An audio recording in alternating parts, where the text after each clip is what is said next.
On a strip of sandy soil lies a county called Norfolk. It's Ontario, South Coast, you know, and it's surely not remote. If you pass through or spend a day or decide to call it home, you'll see why we love it here.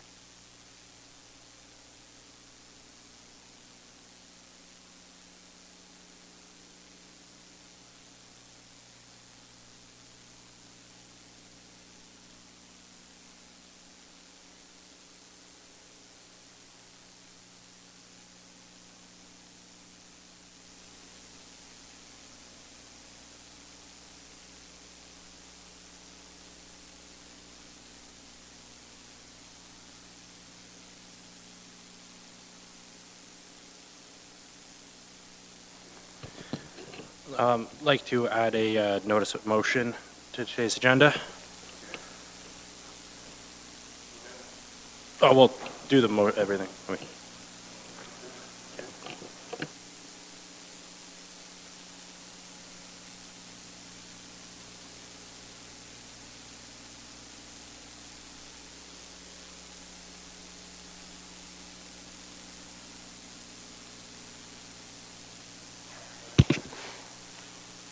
The agenda wouldn't need to be amended for a notice of motion. It would just come at the time of a notice of motion.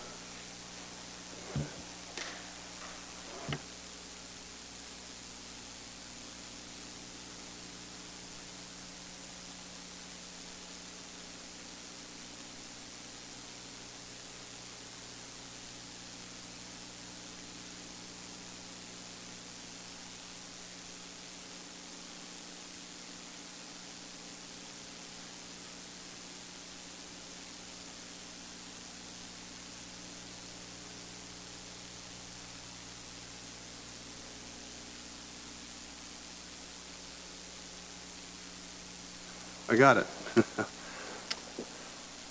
That consent items, is there any consent? Anyone wants to move it or do whatever, or are we okay with what we have? Any mover or seconder on the consent? Sorry? Yeah, I know, I'm coming. Yes, Okay. Mr. Chairman, I did have a question with respect to the property tax exemption for the Army, Navy, and Air Force. A question, and I also had a question with respect to the ash tree removals. So you want those taken out? Yes, please. Okay. So we'll move on after that. Staff report CAO 1928 encroachment agreement 29 Poplar Lane, Long Point. Mover and seconder. Councillor Michelli, seconder. Councillor Taylor. All those in favor? That is carried. So we will move on those and put them through as, okay. So we will start with staff report FS 1933 property tax exempt for Army, Navy, and Air Force Unit 255. Questions? Councillor Columbus. Yes, Mr. Chairman, my question was with respect to the 10 years. I'd like to ask the clerk, what happens after 10 years? Like, it's the first time I've seen a limit of 10 years on something like this. Why is it not in perpetuity? Go ahead. Okay, Thank go you, ahead. Councillor Columbus. The 10-year limit is part of the Assessment Act, that section, so it limits it to 10 years. In 10 years' time, you'd have to do another one. So are the legions subjected to the same provision? No, not anymore. The legions are just simply not assessed taxes, period. And that's Okay. provincial legislation under the Municipal Act. Okay. And what charities do you know that the veterans, Army and Navy Veterans Air Force supports? To be honest, I don't know what charities. I just know that they do qualify as a association for veterans or people that have served in the military. Okay. Thank you. So with that, Mr. Chairman, I would support the recommendation, move the recommendation. Seconder, Councillor Taylor. All those, any questions or anything, go ahead. All those in favor? That is carried. Moving on to staff Report CS 1926, award of tender 2019 ash tree removals, Phase 2. Who's got that one? Go ahead. Okay, Mr. Chairman, my question was, there was a tie for the lowest bid to complete this work, and I didn't see it here. How was the tie broken? You want to bring it forward? Through the chair, as per our purchasing policy, the tie is broken through a coin flip. Coin flip. Okay, thank you. Mover and seconder, if there's anything else. Councillor Hoffman, seconder. Councillor Rabbits, all those in favor? That is carried. Staff report discussion items. There are no presentations today as we move to staff reports discussions items. Staff report DSC 1987, Victoria the Baptist Church Heritage Destination Bylaw Amendment. Staff, who's got that one? There she comes, okay. Good afternoon, Council. Through the Chair, you have before you a report that is a response to a written request from the owner of the Victoria Baptist Church to amend Heritage Designation Bylaw 6287 attached to that property. Over the course of the past 4 years, the Norfolk Heritage Committee has been working with the property owner, advising on heritage matters as it pertains to the designation of this property. Their approach has been one of balancing the owner's desire to grow and diversify the business, address accessibility and building code standards, while at the same time remaining cognizant of the responsibility to uphold the legislation contained within the Ontario Heritage Act. As an advisory committee to Council, the Norfolk Heritage Committee advises on Parts 4 and 5 of the Ontario Heritage Act. They have reviewed the owner's request, conducted a site inspection, and have made the recommendations that are contained within the report before you. And with that, I'd be happy to answer any questions. Questions from anyone? Councillor Rabbit? Thank you, Mr. Chair. Through you to staff, have we had any feedback from the property owners themselves? And if you could maybe give me a little bit of knowledge here about, do they have an opportunity to come and appear before council regarding an order to comply, or is there any onus on them to provide correspondence in terms of the consultations that have happened to date? What's their role in the report that we have before us today? Through the Chair, to Councillor Rabbits, I haven't had any further correspondence with the property owner since he made the request to de-designate certain heritage attributes. In terms of the order to comply, that comes out from the building department, and I'm not sure what the ins and outs of that process are. Further? Councillor Columbus? Ms. Culver, I remember when the Township of Delhi designated this property, and is there any chance that the whole building could be de-designated completely? Through the Chair to Councillor Columbus, that's entirely up to Council's discretion. Council placed the designation on the property, and they have the same discretion to de-designate the entire property and register that on title with the Ontario Heritage Trust. Okay, so I guess it's best to keep a little bit of heritage rather than lose the whole thing, is what you're telling me.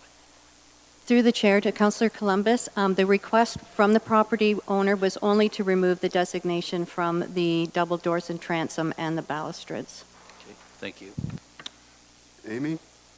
Thank you, Mr. Chair. Councillor.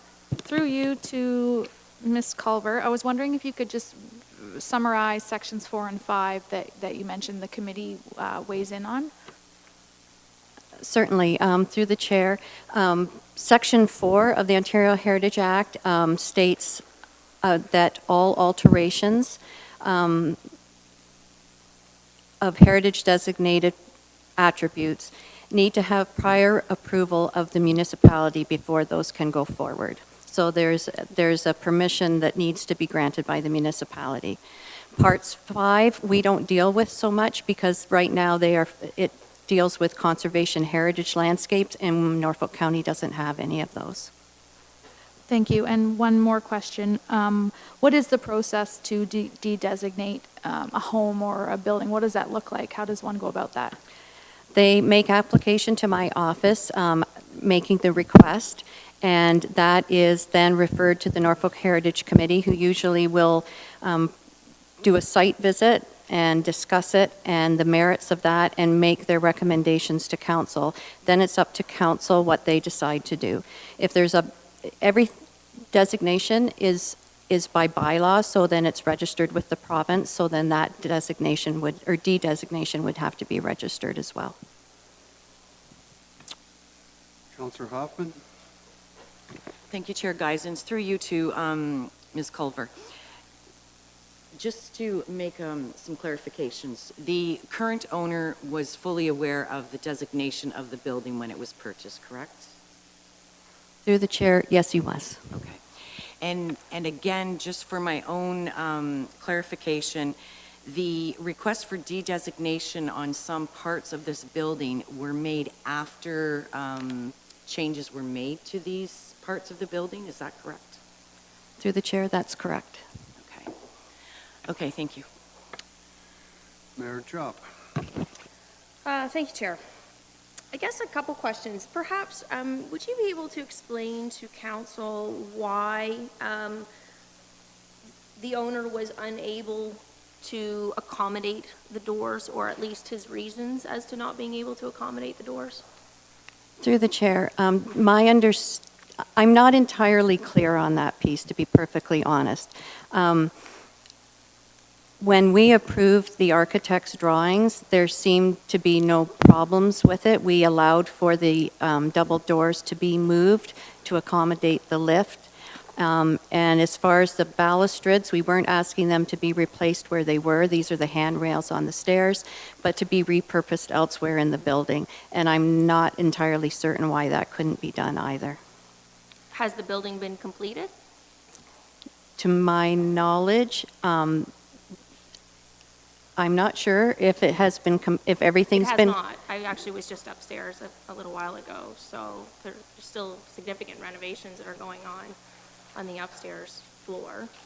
So I believe that there is actually an intention that that stuff still could be used throughout the building when that's completed. The other part is I've done some research as to why the doors couldn't have been accommodated. And I'm just wondering, do you recall a meeting that you were at with both the representative from John Valley as well as the representative from Reed and DeLay, in which the drawings were shown at that meeting? Through the chair, I attended several meetings. I don't remember going through the drawings at any meeting with either Valley or Reed and DeLay, only with the architect. Do you remember Rick offering actually that when everyone was told that the doors couldn't be accommodated, actually offering to give them to the county, that if we wish to archive them in some place, if they had some significance? Through the chair to the mayor, Mr. Posaved offered to do that in his email when he requested the de-designation of the attributes. I guess my problem is the reason that the doors couldn't be accommodated is because of the lift that was installed to meet accessibility requirements. And those doors used to be swinging doors, and at some point in time over history, prior to his arrival, those doors were modified such that they could only swing inwards. The accessibility standards, the building code in 2015 when it changed, there were significant requirements that were changed to meet AODA compliance and so on and so forth. However, in the context of extensive renovations, there is an exemption from that, such that a building, if it's not over a suite is not over 300 square meters, that it would actually be exempt from those requirements. At some point along the way, and they were told, I'm not sure by whom, but that this elevator needed to be installed. As a result, The cost of that elevator was over 6 figures, I believe somewhere around 110,000. The cost to redo the entire staircase and the building to accommodate the lift was another 250,000. So we're into 350,000 now to accommodate an elevator that I'm not a building inspector, and again, I don't know how this came, but in my reading of the building code that I have in front of me, should actually not have been required to meet that requirement. So where I have a challenge right now with the issue that Norfolk County is taking is that we have somebody that's bought a building that we talked about. Actually, this came up several times throughout the campaign, and I know it was a year ago now, but a building that sat in site plan control with Norfolk County for over 2 years. The building had been up for sale for years, basically left to fall to ruin. We have somebody that comes in that wants to build a business in there, and it is beautiful, the renovations that he's done. In fact, I believe that a representative from the National Heritage Society, Wendy Shear, came down and even said that he should win an award for the work that he has done in there. And so while I appreciate that the doors could have or should have, in your view, been maintained, you can't have sometimes accessibility and the maintenance of every feature. And I went out and I dug a couple of articles. One is, it was about Vancouver's Waldorf Hotel. When does preserving heritage go too far? And just to read a little bit for council, heritage is not trying to stop people, it's working with people. When people start seeing owning a heritage building as a negative thing, then your heritage program is over. And I think in this case, he has done such remarkable work in that church, in preserving that church, that we should be commending him right now and not issuing order to complies, not trying to fight a de-designation on a door because it couldn't work with accessibility standards. I also went and found another article. With new tools and financing methods, preservationists could save endangered spaces without alienating those who could share our cause. Here's how we adapt.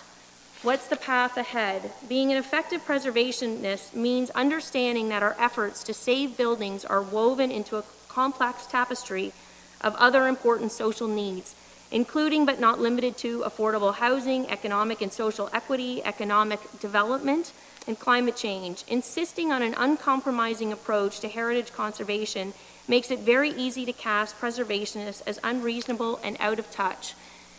The amount of money that it takes to renovate and restore an old building like that is massive in comparison most often to a new build. And so while he may not have retained the doors, if anybody has been there, he has retained pretty much everything else in that building that has been asked of him, and he has done a fabulous job. And for that reason, I will be supporting, or not supporting staff's motion, but rather supporting the motion to, or advancing a motion to allow the de-designation of the doors and transom, I believe it is. Councillor Hoffman, second. Sorry. No? Okay. No. Go ahead. No, I have a question. Yeah, go ahead. I'm just wondering, thank you, Chair Geisens, through you to Ms. Culver, just wondering, I know that Mayor Chop has brought up the delay in site plan for this project several times while we've been in council, and I'm just wondering if anyone can clarify what the reason, was it actually 2 years, and if so, was there a reason for the delay in site plan? Through the chair to Councillor Huffman, I have no idea about site plan or any of the delays. The work of the Heritage Committee, the aspect is entirely separate from that, so I can't comment on that. Would anybody have an answer to that that's here? Go Nope. ahead. So I don't believe we were anticipating a question about the site plan, but we can certainly follow back and find out some background on that and get some more accurate response if that works. Thank you very much. Mayor Chop? Thank you, Chair. Well, I guess regardless of what the reasons are, the fact of the matter is, even at the beginning of this evening, I heard that over the past 4 years, they've been working with the property owner. That's the point. A building was purchased 4 years ago and was 4 years of being held up with different issues. It shouldn't take 4 years to turn an old property into a building. I mean, I think if we asked the owner himself whether or not he would do this project again, he would probably tell us that he wouldn't, and that would be a shame for Norfolk County to have lost that. But if you wanted questions answered about the site plan control, he's sitting here today, as well as many of his supporters from the Good Bread Company, and so I think you could well pose the question to him himself if you needed. Councillor Taylor? Thank you, Chair Geisens, and through you to Mayor Chop, actually. Just wondering, in the conversation, or could we actually have the owner up? Would council be willing to entertain that? Yeah, I'd certainly like. Thanks. Yep, come forward. Yep, Dean, step forward. Come on up. Sorry. Sorry for that. Hey, just curious, when are you anticipating these renovations done? If this isn't a problem anymore and you're able to keep going forward, when are the renovations going to be finished? Well, I'm hoping within the next year. Within the next year? Yeah, there are other issues that they're waiting for. Okay. Work that was supposed to have been accomplished in August is still not being done outdoors. And then you do have an opportunity to still include these pieces in the upstairs renovations, or that likely won't happen? We can use them, we can incorporate them as decor items, but decor. not structural. Okay, not structural, not functional, but purely decor and truly... I'm willing to do that. I've been willing to do that from the beginning. Okay. All right, thank you. That answers the questions I actually had about that. Perfect. Councillor Huffman? Thank you, Chair Geisens. Through you to the individual, Rick. Do you have any explanation as to because I'm assuming that this 2-year time and site plan is being added so that it's a 4-year period of time that we're talking about. Yes. Do you have any explanation as to why it was 2 years in site plan? There, on numerous occasions, it was brought to my attention that our project was put on the back burner because there were more important projects that certain parties needed to do. Okay, so they told me that outright. It had nothing to do with the drawings and the architect and anything? It had a lot to do with the architect. They were the ones that were sidelining our project. Sorry, I didn't. In favor, no, they were putting aside our project in favor of larger work. Okay, that's not the understanding that I have, but no. I just wanted to clarify as to what you felt your reasons were for that 2-year delay. Okay, thank you. Good. Can you state your name for the clerk, please? Richard Posavad. Thank you. Anything further? Thank you very much. Sorry, Mayor Chop. Thank you for coming. Done? I guess maybe, I do have a question for you. I guess maybe if you could just sort of touch on council. I mean, you've done everything you can to protect all the features that you can in that building. Yep. And maybe you could just sort of explain how when Wendy Shearer came down from the National Heritage Association and so on, and to commend you.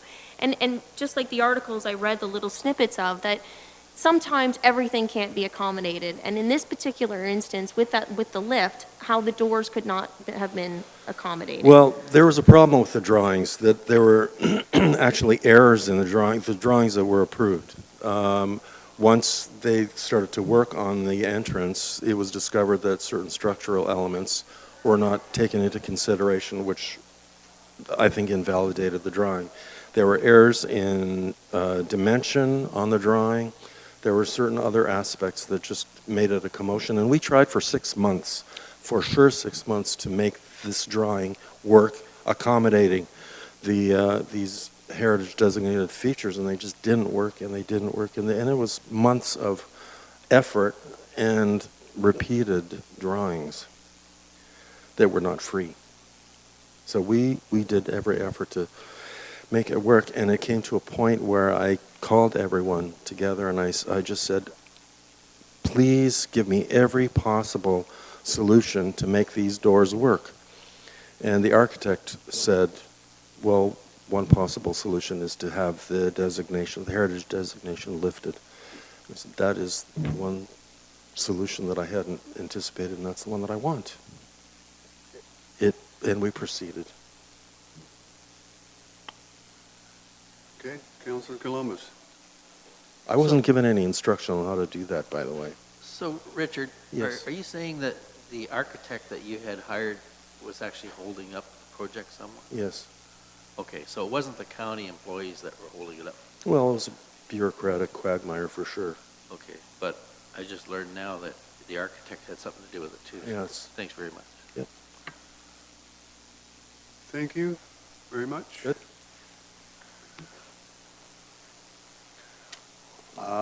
Is there a mover and a seconder, or what are we going to be doing? Mover?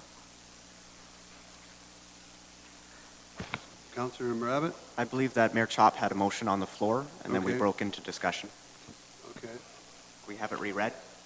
Can we have it reread? Yes, please. That report, DCS 19-97, Victoria Baptist Church Heritage Designation Bylaw Amendment be received as information, and that council amend Bylaw 6287 to exclude the double doors and balustrade, period.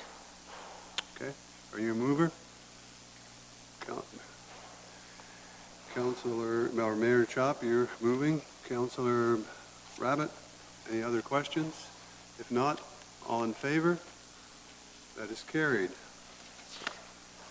Moving on to staff report DCS 19116, Parkland dedication bylaw exempt options. Staff, who's got this one? You're coming? Okay. Go ahead. An amendment to the Parkland dedication bylaw was approved at the April 16th, 2019 CIC meeting. Council requested that staff bring forward additional information relating to new exemption opportunities, additional information about how the requirement would be waived for some developments, and a flat rate for industrial land. The subject report was brought forward on October 3rd to CIC and was deferred to today's meeting. Additional information was discussed by CIC and has been addressed in the revised report. Staff are recommending that affordable housing, non-residential development in the downtown areas, and Norfolk County and School Board property and uses be exempt from Parkland dedication and cash in lieu of Parkland. Staff are looking for direction from Council to amend the bylaw to include the additional exemptions as well as any other exemptions Council would like included. Questions? Mover or seconder? Councillor Taylor? Councillor Columbus?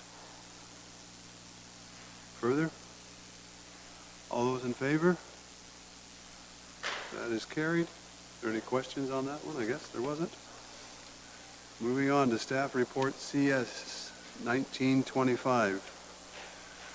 Re-award of RFP Port Rowan Pavilion.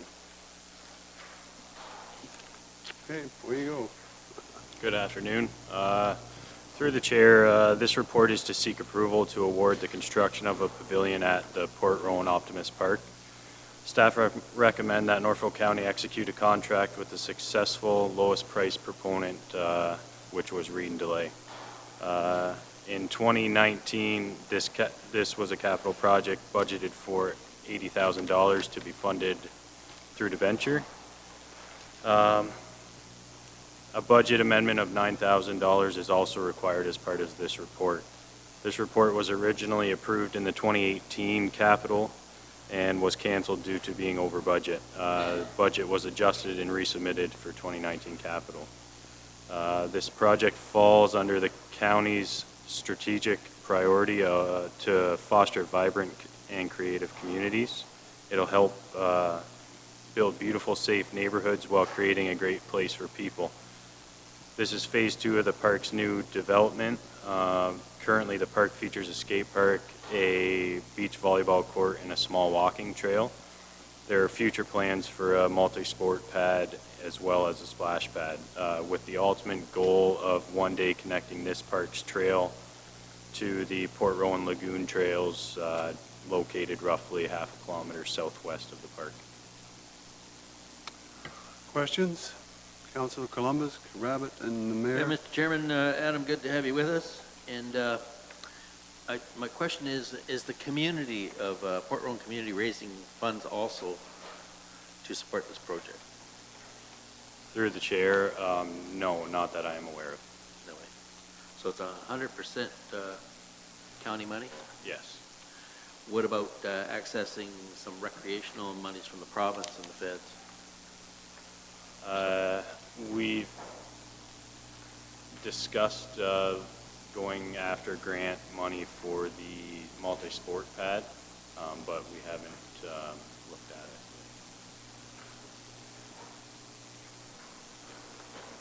it. Through the chair, Councillor Columbus. Yeah, this was put in a grant application earlier this year that Jordan Sangers had put in for us, and we were not successful with that grant. Thank you. Councillor Rabbit?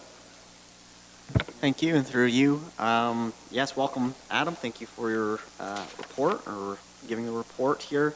My question's about along the same lines as Councillor Columbus in terms of the Optimist Club. Are they at all involved in any of the maintenance in this park or the fundraising for new amenities? I was just wondering if there's any service clubs in the Port Rowan area, or if the Optimist Club was actually involved in the project. Through the chair, I don't believe the Optimist Club exists anymore in Port Rowan. I believe the park was actually renamed, I think it's Port Rowan Skate Park, but I'm unsure of that. There is clubs in the area. We have not been in talks with any of them to help with funding. Mayor Chop? I guess just along that line, so you haven't been in talks with any of them about funding. It came to my attention through one of the former members of the Lions Club that they actually wanted to build the pavilion at one point in time, but they weren't, staff wasn't going to support them doing so. So why wouldn't we try to get funding support for this type of project? I completely agree. I don't want to use it as an excuse. I'm obviously new to the role, so I wasn't involved in that conversation to begin with. Now that I know that, I think that is an approach that I would take.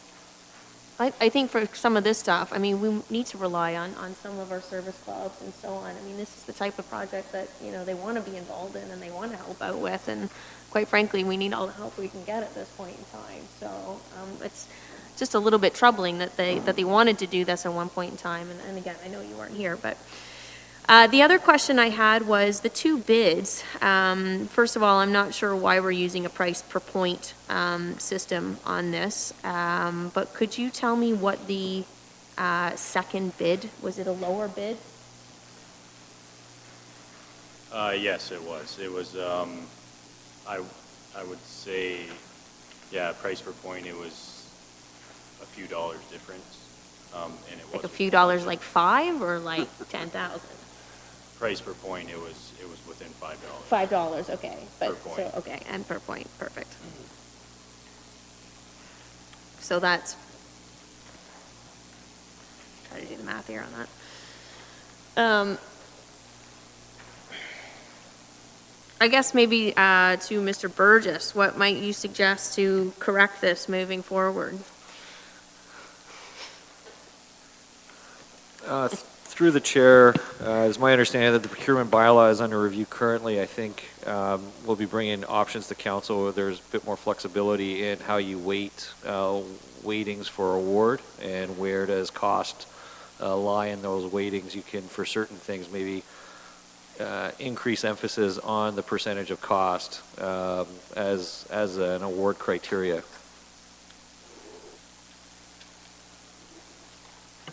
And then I guess my final question for Kathy, you might maybe know this actually. It came to my attention that there was a Port Rowan Community Project Reserve Fund that I guess resulted from the former Port Rowan Medical Center, and it was specifically created for these types of projects. So I'm just wondering where the funding from this is coming out of, and if we are going to deplete that reserve then to be able to.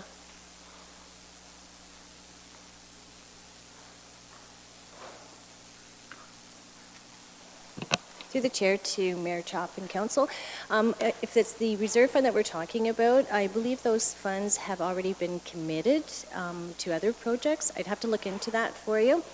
But I do remember that there were funds that were transferred as For they something went. The else. medical center wasn't needing them at this time, but I can double check that and get back to you shortly on that. Okay, just so we know in the future then, if that fund is gone and that's a done deal, then we know that that's over with. Thank you. Further questions? Councillor Michele? Thank you, Mr. Chair. Through you to Adam. Adam, what is, this is a steel pavilion with a concrete pad. What is the square footage of the concrete pad? I didn't see it, and forgive me if I missed it, but I kind of like to know how big this is.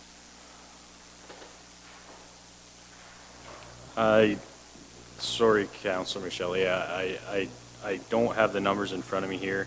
I believe it was a 30 by 60 pad, so whatever that. That's 1,800 square feet. Yeah, yeah. Okay, and is that just, you know, from your general knowledge, and I don't want to put you to the test here, Adam, but is that kind of the close to what we would consider to be the standard size of pavilions in our parks? Actually, comparable to the park at the pavilion at Lions Park here in Simcoe, it is smaller than that. It would still be able to house, I would say, 15 picnic tables for events and such. Okay, good. That was, you anticipated my next question, Adam. Thank you. Okay, nothing further. A mover and seconder. Councillor Columbus. Councillor Taylor. Council Clerk, will you read the staff report?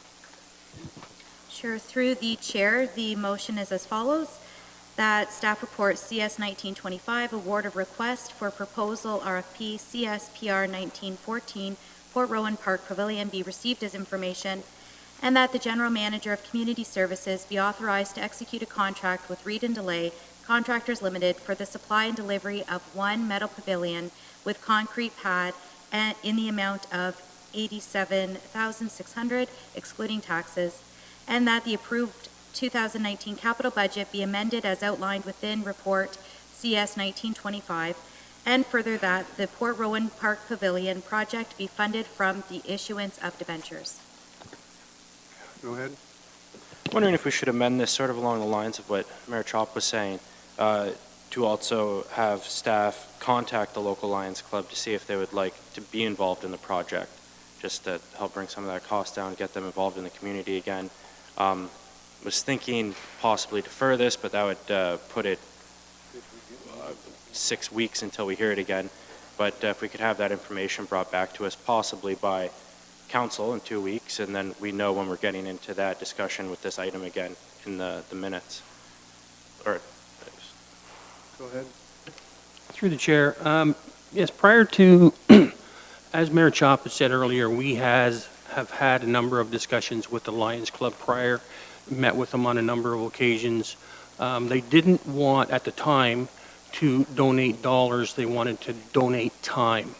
Through our procurement policy and everything, that wasn't feasible to happen. That's why we went the route that we are going now to come in and ask for the additional funds. We can still meet with them absolutely again and see if they're still willing to do that. We have no problem with that. But Mayor Chop?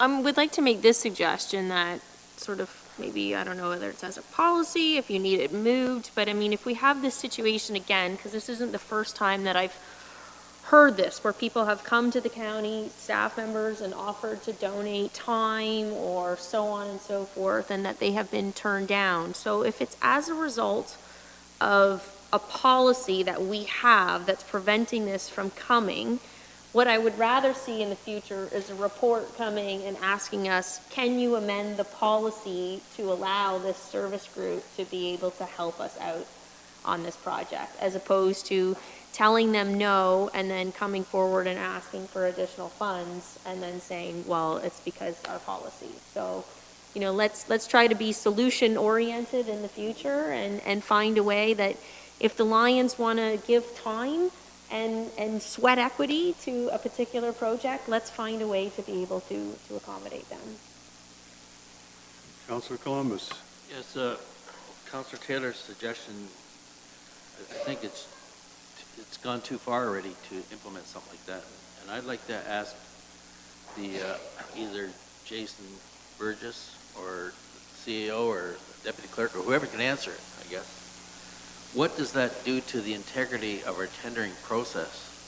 Once we've had 4 applicants and then we change things to allow a service club group to get involved to offset some of the costs, I think that messes things up.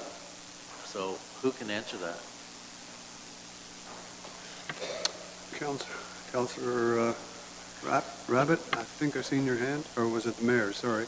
I just wanted to add, I think Councillor Taylor's suggestion was in terms of cost sharing, of paying for it, not of, he wasn't mentioning the sweat equity at that point. So you're correct, that would change it in terms of them doing some work, but he was understood it as sweat equity because I recall some time ago the Port Rowan Lions were going to put some sweat equity into some project, but I don't know which one it was. That was my point. So in the future, before we deny them the sweat equity, let's come to council and say, hey, we have a service group that wants to do this. Let's find a solution. How can we let them help?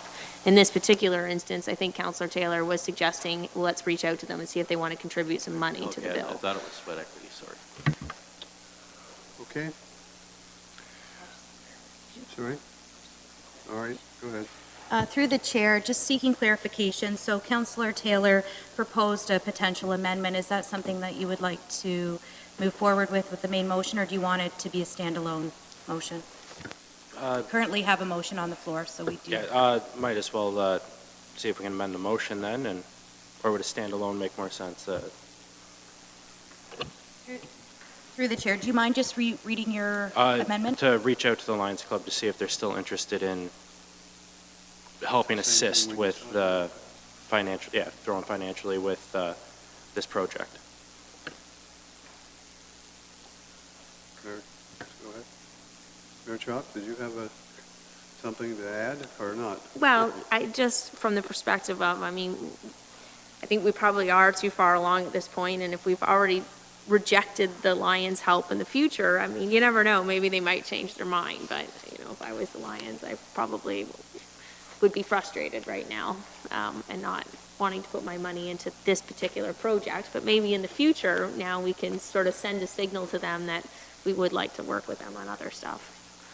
Yes. Councillor Michele? No harm in leaving that in. Sorry.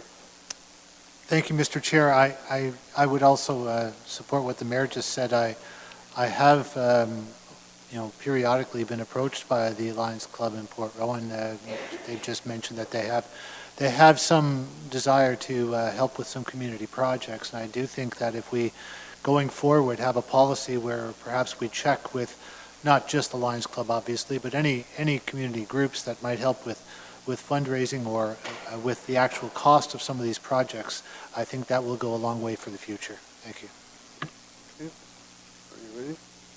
Go ahead. So if I might just go back, a couple of the questions, I think, by Councillor Columbus and the Mayor and Councillor Michele were regards to kind of on a go-forward basis. I think we're probably at where we're at in terms of the tendering process and the process we've chosen for this project. But I think the message we heard from Council as part of the capital budget discussion was that on a go-forward basis, they'd really like staff to look for new ways of doing business, and part of that with facilities such as this, maybe a more open type of approach to look at specific types of community projects that lend themselves well to whether it's sponsorship or sweat equity or other types of things that, you know, add value, and those service clubs certainly see that as a contribution back to the community, that we would look at those maybe ahead of putting them into the municipal capital budget and look for ways to reach out to those clubs going forward, including the 2020 budget. And so I think that's the direction we got, and that's certainly what we're looking at doing going forward in the budget process. So we'll start to see those emerge in a new way. Councillor Huff? Councillor? Thank you, Chair Geisens.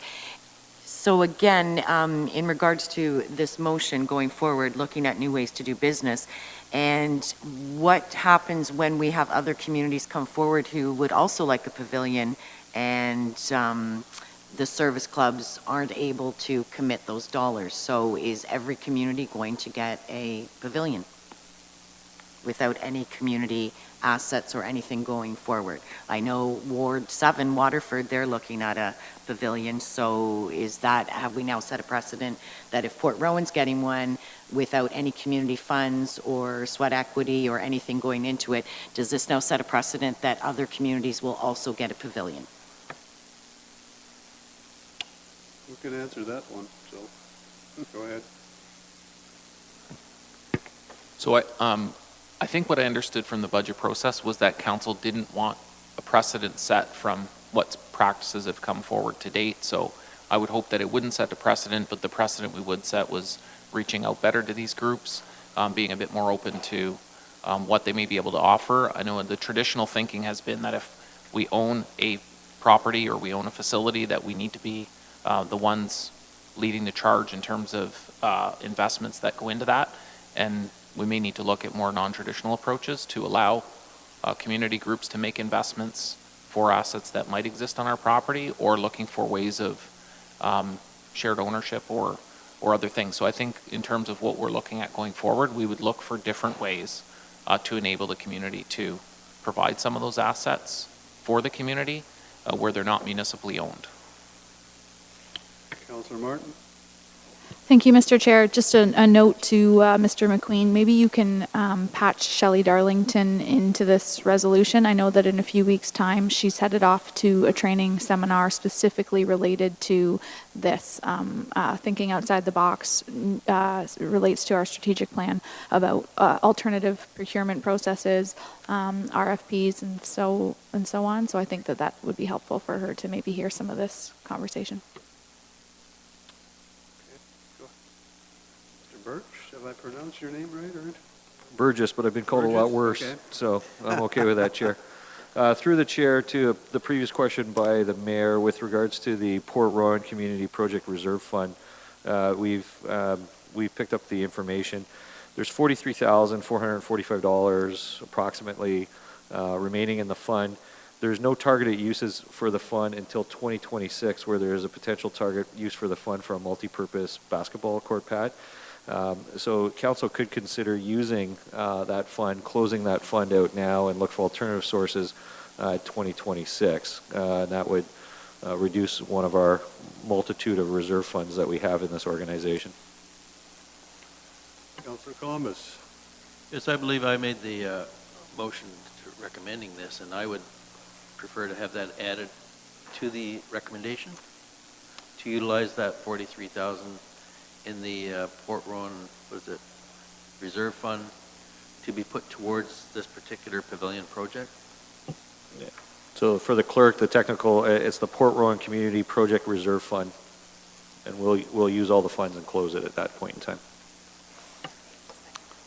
Thank Seconder, you okay with that? Okay. Mr. Taylor, any other questions? If not, all those in favor? That is carried. Moving on to staff report ECS 1942, re-fiber connectivity to municipal locations in Victoria and Port Dover. Ooh.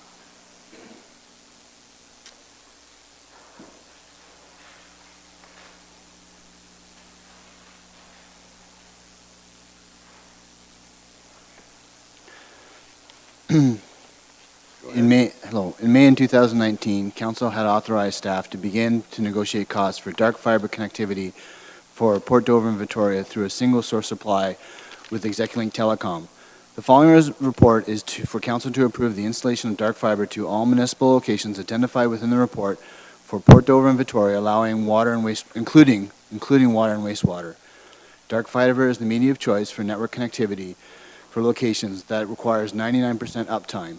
Water and wastewater locations, SCADA locations, are used to continually monitor water quality and data collected as a mandatory report is provided to the Ministry of Environmental and Parks.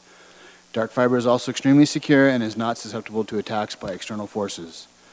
By Norfolk County investing in the existing fiber infrastructure owned by Execulink Telecom, will build a dark fiber network between all sites with a backhaul connection to a Norfolk County facility in Delhi.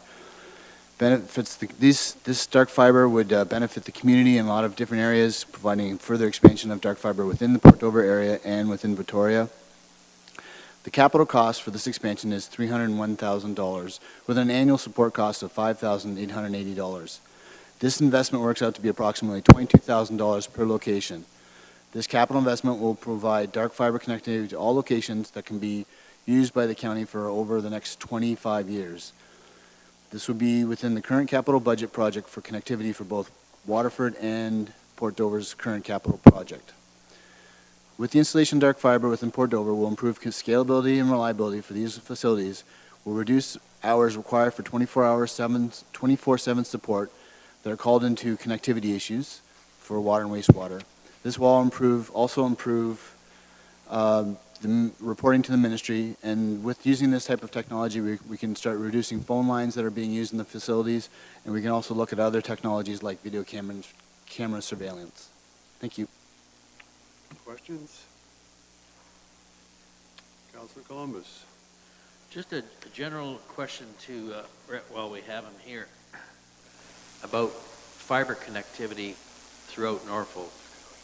In some of our hamlets, like Vanessa, Teeterville, Wyndham Center, Rattlesnake Harbor, Nixon, you can't get connection whatsoever through Wi-Fi or anything. And there's some large business operations, farming, that employ a lot of people. How close are we to getting hookups in that area through that particular agricultural area where they trade a lot of vegetables and fruits?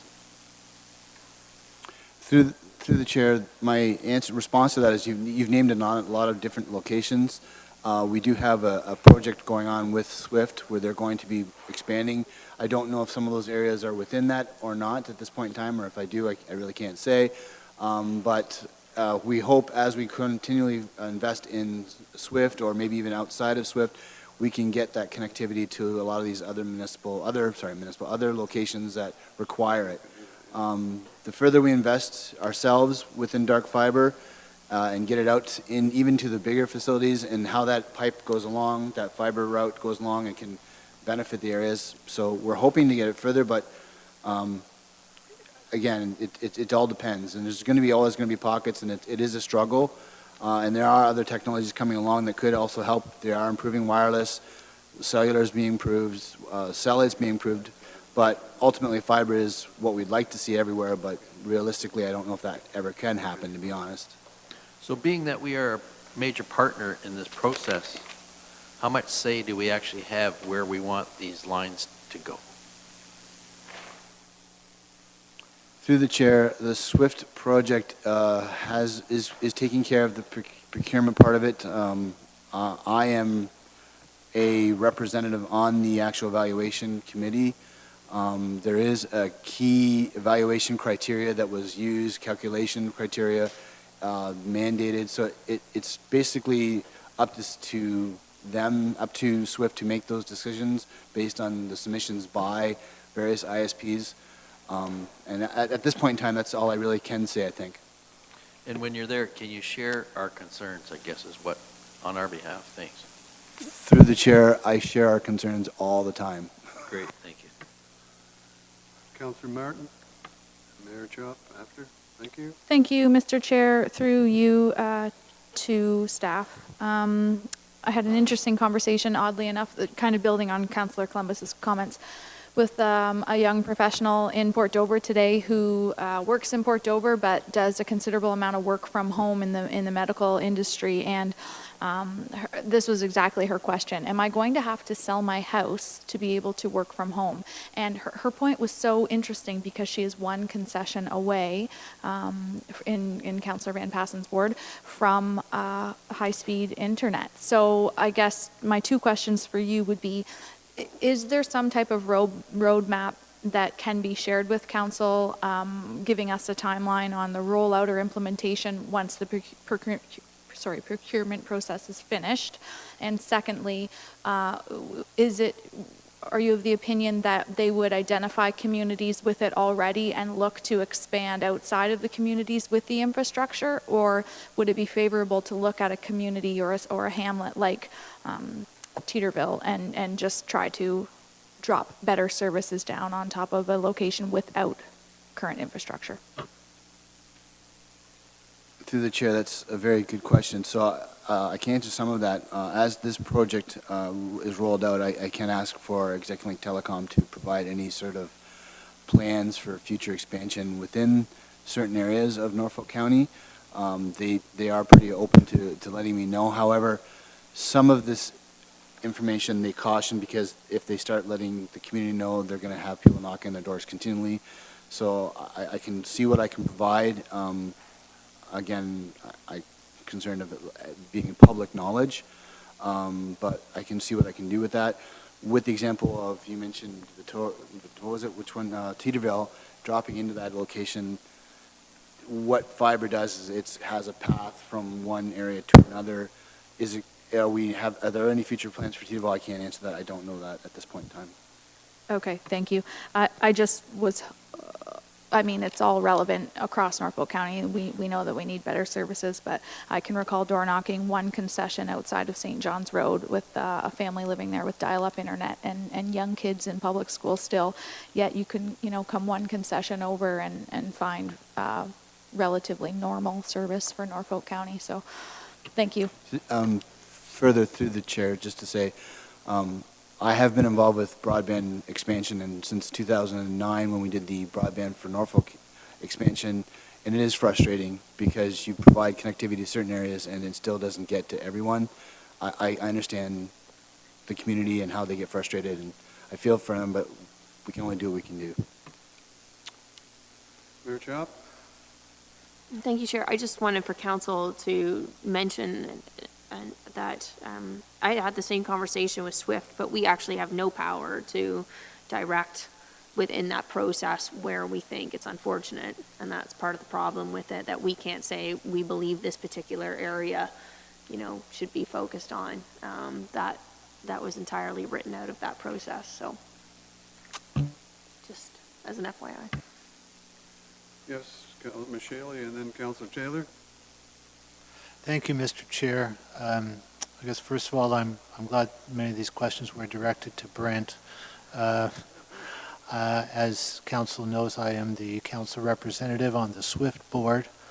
I guess just to Councillor Columbus' earlier comments, I have a board meeting on Friday, and like Brent, I also mention these concerns as often and as many times as I can. And to Councillor Martin's point, part of the reason why the SWIFT project has these blind proposals is so that we don't have everybody in various places asking, and I already, by the way, get several communications phrased often like, I know you can't tell me exactly where, but could you give me a little bit of an idea? So that's the reason we do that, but also, I guess, further to that, for Councillor Martin's question, that circumstance you describe where people are, and frankly, myself, I am 500 feet away from fiber. I also am living in that dark world called dial-up. As I think someone way back said very eloquently, sandwich internet. But that is precisely the reason why Norfolk County was selected as the most in need of the 37 municipalities that make up SWIFT. So I'm very much encouraged by that, and I'm very hopeful that on Friday I will learn some very good news. Thank you. Councillor Taylor. Thank you, Chair Geisens, and through you to Brent. Just curious what the process looks like to eventually light this fiber once it's put in place. Is that a bid process? Do we already have a plan for that? Just wondering if you could fill me in on that. Through the chair, once the fiber is installed, we have electronics. The county IT department has electronics that we just plug in and light it up. It's almost like plugging in a jack in the wall to us. It lights up and it's just like on our network. So think of it as just a really long network cable between two facilities for us. That's how it works. And there's nothing on that. There's no internet on that. It's our control. That's why we prefer the dark fiber over it lit.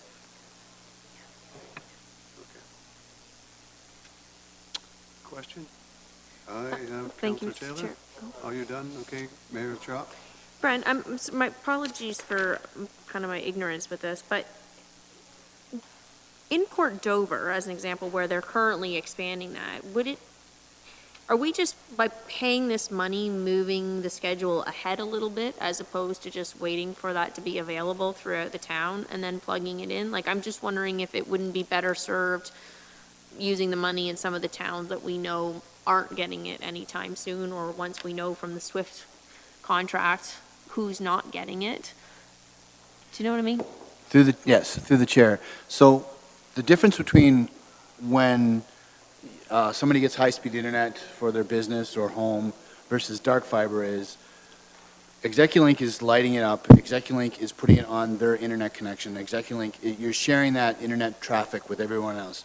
We then wouldn't pay an upfront capital cost. We'd have to pay a monthly cost of whatever that's going to be, maybe $200 a month. I'm guessing at that, right?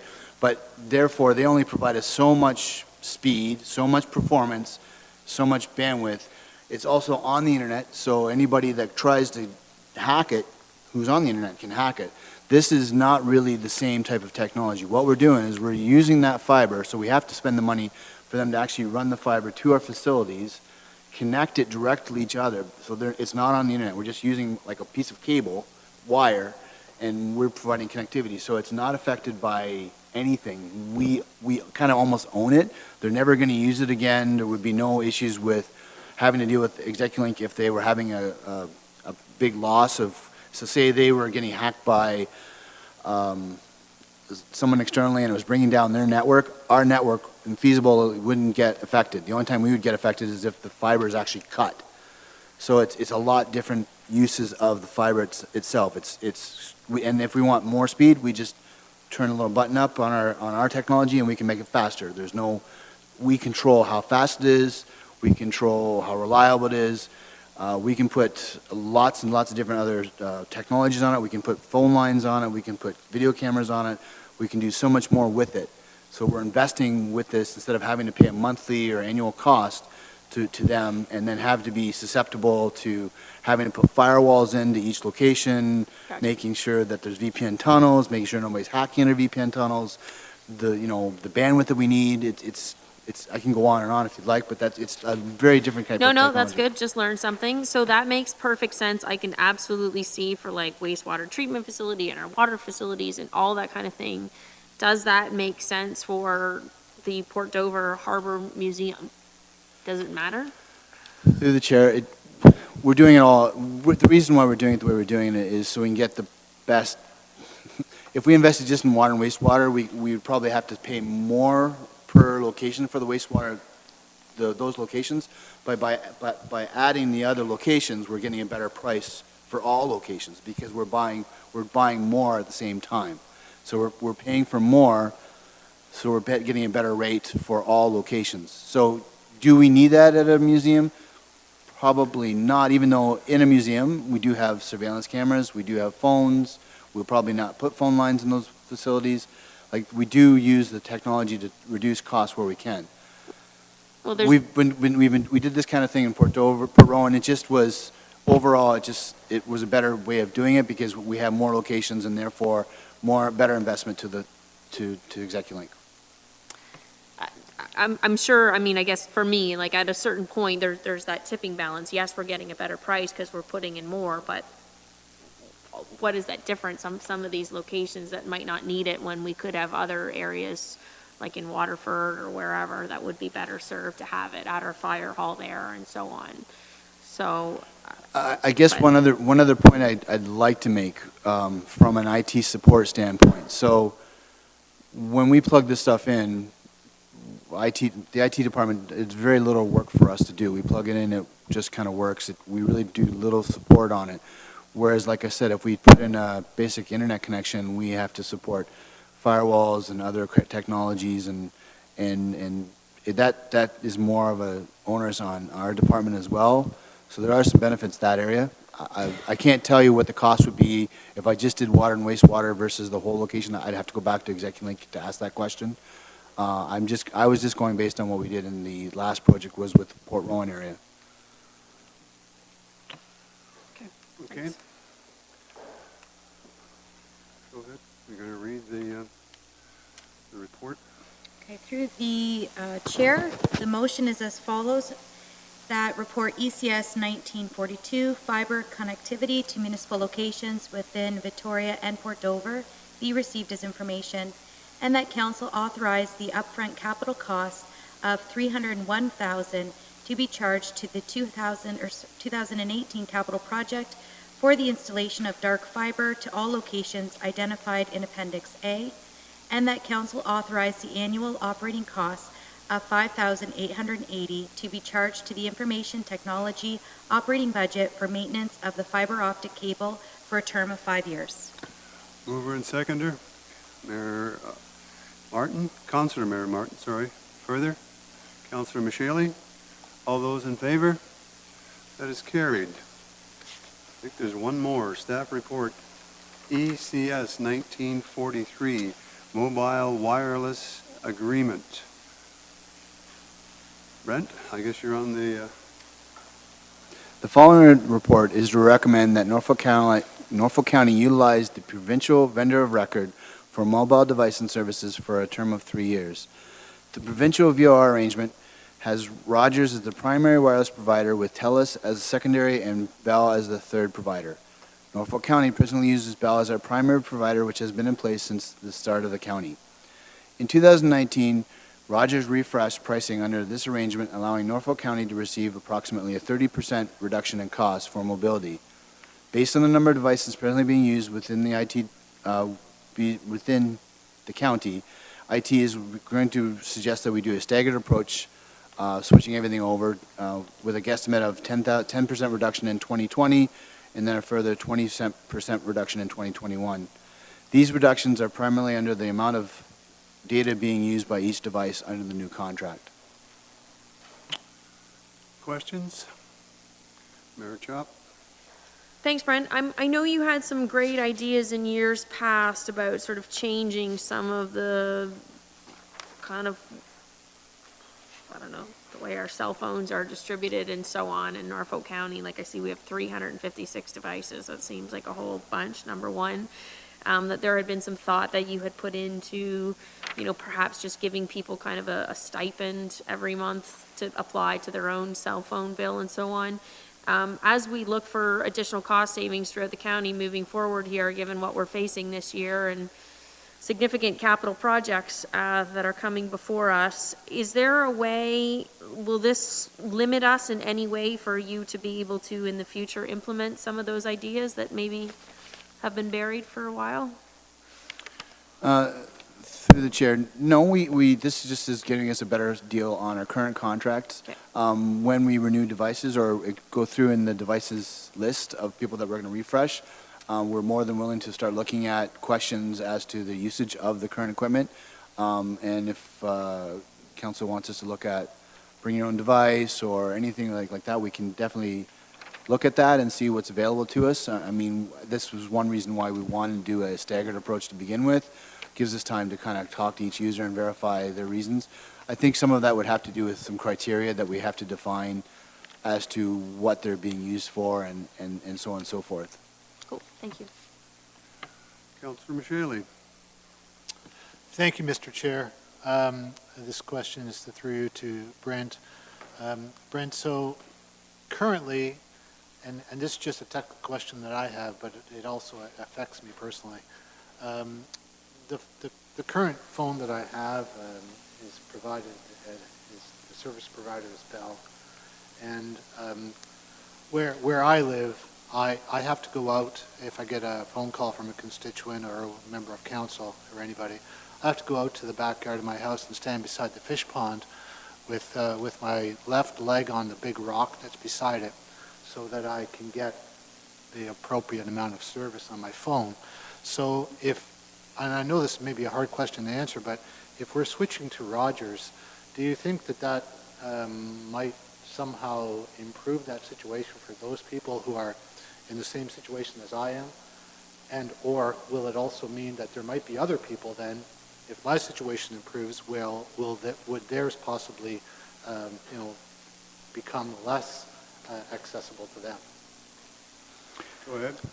Through the chair, the answer to your question is yes, in lots of different ways. So basically, what our plan is with the staggered approach would be to provide a phone to a user or a staff member for a term of 1 month with Rogers.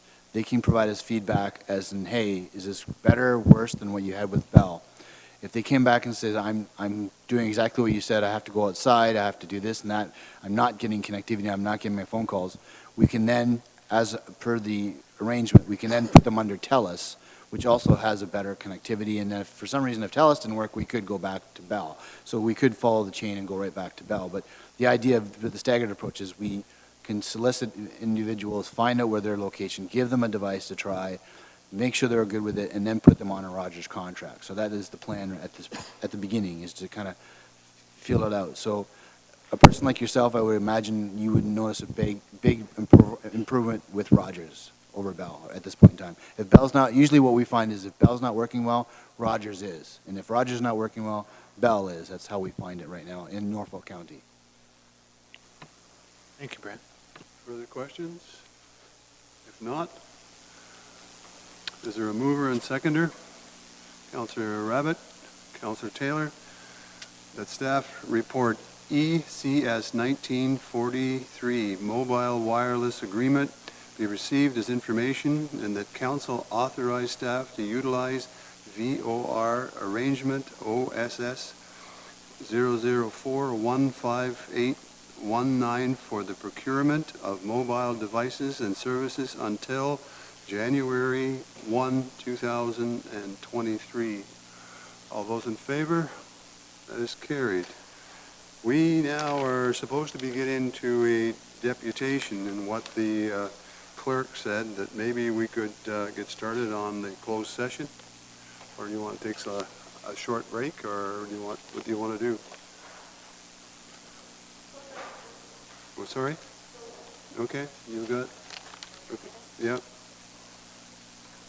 Through the chair, the motion to move into closed session is as follows. That committee move into closed session at 4:10 to discuss A, staff report ECS 1947, collective bargaining mandate for International Association for Machinists and Aerospace Workers, Local Lodge 103, 2020 and beyond. B, staff report CS 1927, emergency management program appointments. And C, staff report HSS 1947, lease arrangement as pursuant to section 239(2) B, C, and D of the Municipal Act 2001, as this above subject matters pertain to personal matters about identifiable individuals, including municipal or local board employees, a proposed or pending acquisition or disposition of land by the municipality or local board, and labor relations or employee negotiations. Mover and seconder, got Councillor Taylor and Councillor Martin. All those in favor? Okay.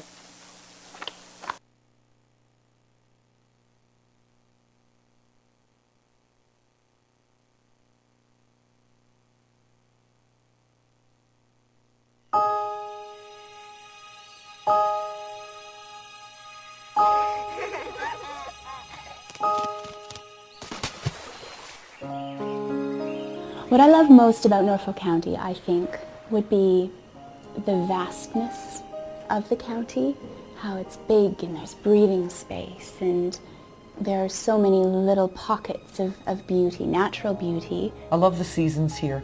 The springtime, the rain falling on the earth. I'm a farmer, so I enjoy those aspects of it, the smell of the rain. The summer times, we have beautiful, warm summers here. You have such pristine water here. You have some of the finest cold water streams in Ontario, with Big Creek and Youngs Creek and others that produce great fishing. Norfolk is very heavily forested, beautiful color in the autumn.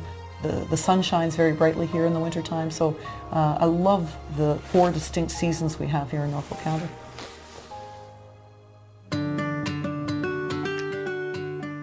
What people find remarkable about Norfolk County, I think, is that our sense of community and us working together. I think of us as a little bit of, we have these ecospheres in our store. They're these self-sustaining little balls that, you know, completely take care of themselves. We're a little bit like that, you know, in our area. We have so much here. My kids grow up knowing what it's like to produce a piece of fruit or produce some food, some vegetables, and put them on the table, how much effort that takes. And I think that's important. When people come into the shop, we pull out the map and we show them the wineries and the breweries, and we tell them about the local dining in town, and we'll tell them about the lavender farm, and along the way show them produce stands that they could stop to pick up some goodies. Everything that we want to do socially and all of our extracurricular activities are right here. And when you join groups, these people they'll want to get to know you immediately. That's our nature. We're curious and we're supportive and we're interested. Sometimes opportunity just kind of happens when you're talking to someone and having a conversation with someone here in Norfolk. The next thing you know, you're collaborating with them on a project or activity. The amount of people within our community that support our business is outstanding, because it's a give and take relationship. If you support everyone else, they will support you, and it makes our community that much stronger and that much better. You know, I think that working with the local businesses here, everyone's very welcoming. Every time I meet a new business owner, and I love to go to new stores and new restaurants that open up and introduce ourselves and welcome them to the community. It's easy to fall in love with Norfolk County.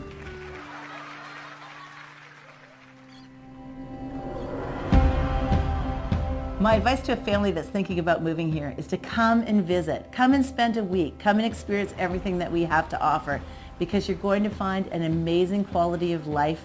You're 10 minutes away from a beach. You're 5 minutes away from a dog park. You know, there's so much opportunity in an area like this for young entrepreneurs, young families, even, you know, senior entrepreneurs that are doing that as well. I'm very happy. I'm lucky, you know, very lucky I can be here, you know. It's a good place to raise family too. We don't have this sort of slick veneer over us. We're really comfortable in our own skin, and artists are making art because they love to make art, and musicians are writing songs because they love to write songs. And just because you're not from here doesn't mean that you can't embrace what makes Norfolk great. You know, sort of our diversity, the wonderful landscapes here. And it's just a great area. You're going to meet great people. You're going to have a supportive environment. We can compete on an international stage with anybody. And that's how we have to start looking at the world. You just have to be willing to work hard, realize the potential that there is here, and just, you know, put yourself to work and create that opportunity for yourself. I found that as a young entrepreneur, I was given every opportunity I could want. Just put yourself out there. Go to local events, and you're going to bump into all kinds of people that are going to be, you know, important business connections to you. Everybody's so willing to help somebody else out. I think that's the best thing about even being a business owner in Norfolk County. We're a small community, but there's so much support here, whether it's a restaurant or ecotourism. We just have this appetite, and if you've got a great idea, you've got a willing community that's going to get behind your idea. You know, some of the advice that I would give entrepreneurs coming to Norfolk County would be to think outside of the Norfolk box, but don't forget what's in the Norfolk box, because we have a lot to offer. We have a lot of great people, a lot of great opportunities. Norfolk County. Entrepreneurs grow here. Norfolk County. Ideas grow here. Norfolk County. You grow here. You grow here. You grow here.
On a strip of sandy soil lies a county called Norfolk. It's Ontario, south coast, you know, and it's surely not remote. If you pass through or spend a day or decide to call it home, you'll see why we love it here and are proud to call it our own. Norfolk, Norfolk, a southern county home. Norfolk, Norfolk, we know you can't go wrong with the friendly folk of Norfolk. You won't be a stranger long. Take in the small town atmosphere, be amazed at all that we grow. Like our kids that go and see the world and can't wait to return home. Drop a line in a placid lake or stroll along the shore. Take a tour on a peaceful country road and bound to be back for more. Of Norfolk, Norfolk, my southern county home. Norfolk, Norfolk, we know you can't go wrong with the friendly folk of Norfolk. You won't be a stranger long.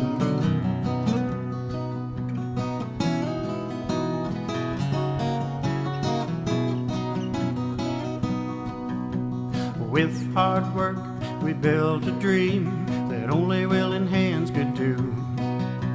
It's on display at our fall fairs and at all the festivals too. Erie beaches, Carolinian forests, where the flower and dogwoods bloom. Patchwork fields and rolling hills, it's just the place for you.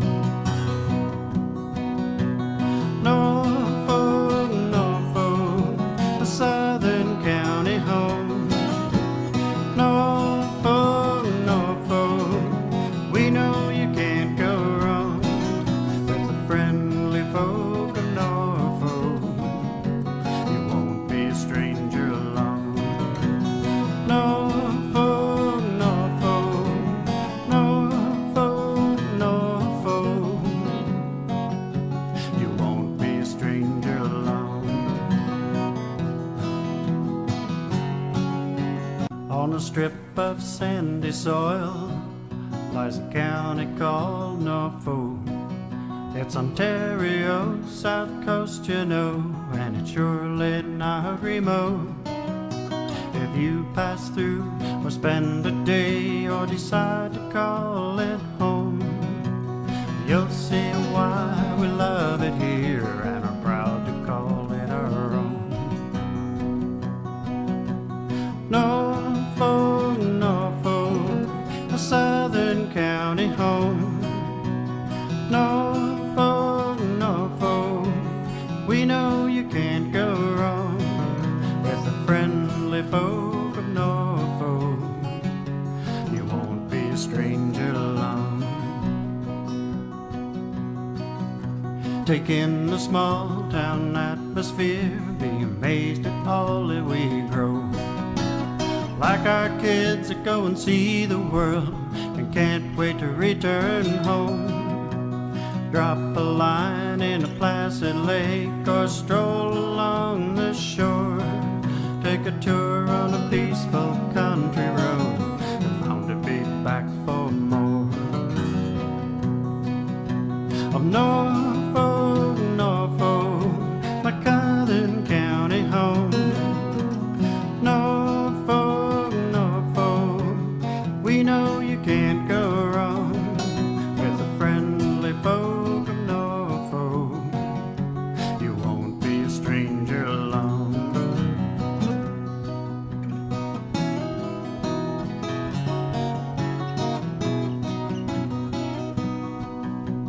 With hard work we built a dream that only willing hands could do. It's on display at our fall fairs and at all the festivals too. Erie beaches, Carolinian forests, where the flower and dogwoods bloom. Patchwork fields and rolling hills, it's just the place for you. Norfolk, Norfolk, a southern county home. Norfolk, Norfolk, we know you can't go wrong with the friendly folk of Norfolk. You won't be a stranger along. Norfolk, Norfolk, Norfolk, Norfolk, you won't be a stranger along. On a strip of sandy soil lies a county called Norfolk. It's Ontario's south coast, you know, and it's surely not remote. If you pass through or spend a day or decide to call it home, you'll see why we love it here and are proud to call it our own. Norfolk, Norfolk, a southern county home. Norfolk, Norfolk, we know you can't go wrong with the friendly folk of Norfolk. You won't be a stranger along. Take in the small town atmosphere, be amazed at all that we grow. Like our kids that go and see the world and can't wait to return home. Drop a line in a placid lake or stroll along the shore. Take a tour on a peaceful country road and bound to be back for more. Of North.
What I love most about Norfolk County, I think, would be the vastness of the county, how it's big and there's breathing space, and there are so many little pockets of beauty, natural beauty. I love the seasons here. The springtime, the rain falling on the earth. I'm a farmer, so I enjoy those aspects of it, the smell of the rain. The summer times, we have beautiful warm summers here. You have such pristine water here. You have some of the finest cold water streams in Ontario with Big Creek and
On a strip of sandy soil lies a county called Norfolk. It's Ontario, south coast, you know, and it's surely not remote. If you pass through or spend a day or decide to call it home, you'll see why we love it here and are proud to call it our own. Norfolk, Norfolk, a southern county home. Norfolk, Norfolk, we know you can't go wrong with the friendly folk of Norfolk.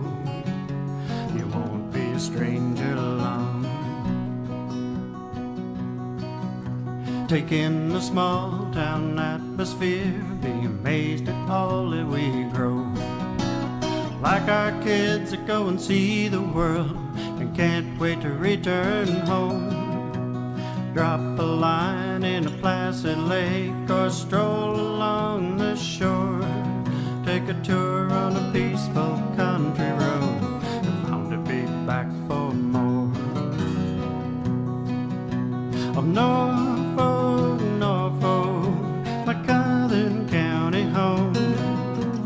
Norfolk, Norfolk, we know you can't go wrong with the friendly folk of Norfolk. You won't be a stranger long.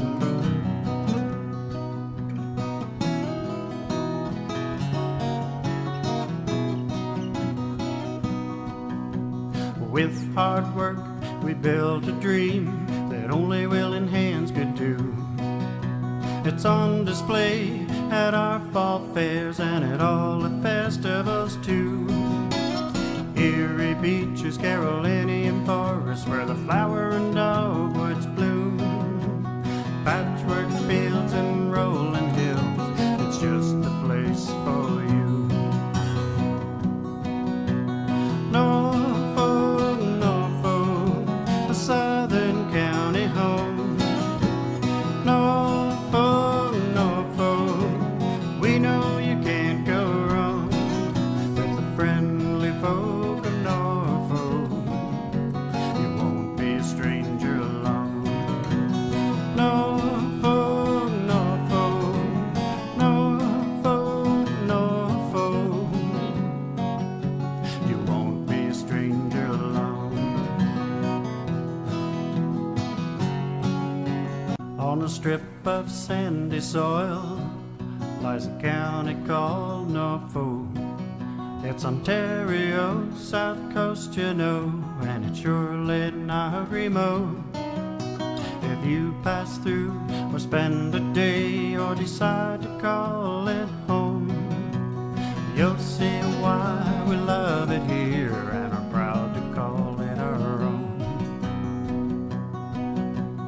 Norfolk, Norfolk, a southern county home. Norfolk, Norfolk, we know you can't go wrong with the friendly folk of Norfolk. You won't be a stranger long. Take in the small town atmosphere, be amazed at all that we grow. Like our kids that go and see the world and can't wait to return home. Drop a line in a placid lake or stroll along the shore. Take a tour on a peaceful country road and bound to be back for more. Of Norfolk, Norfolk, my southern county home. Norfolk, Norfolk, we know you can't go wrong with the friendly folk of Norfolk. You won't be a stranger long.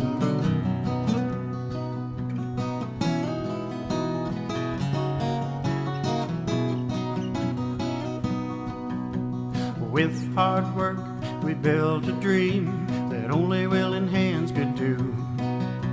It's on display at our fall fairs and at all the festivals too.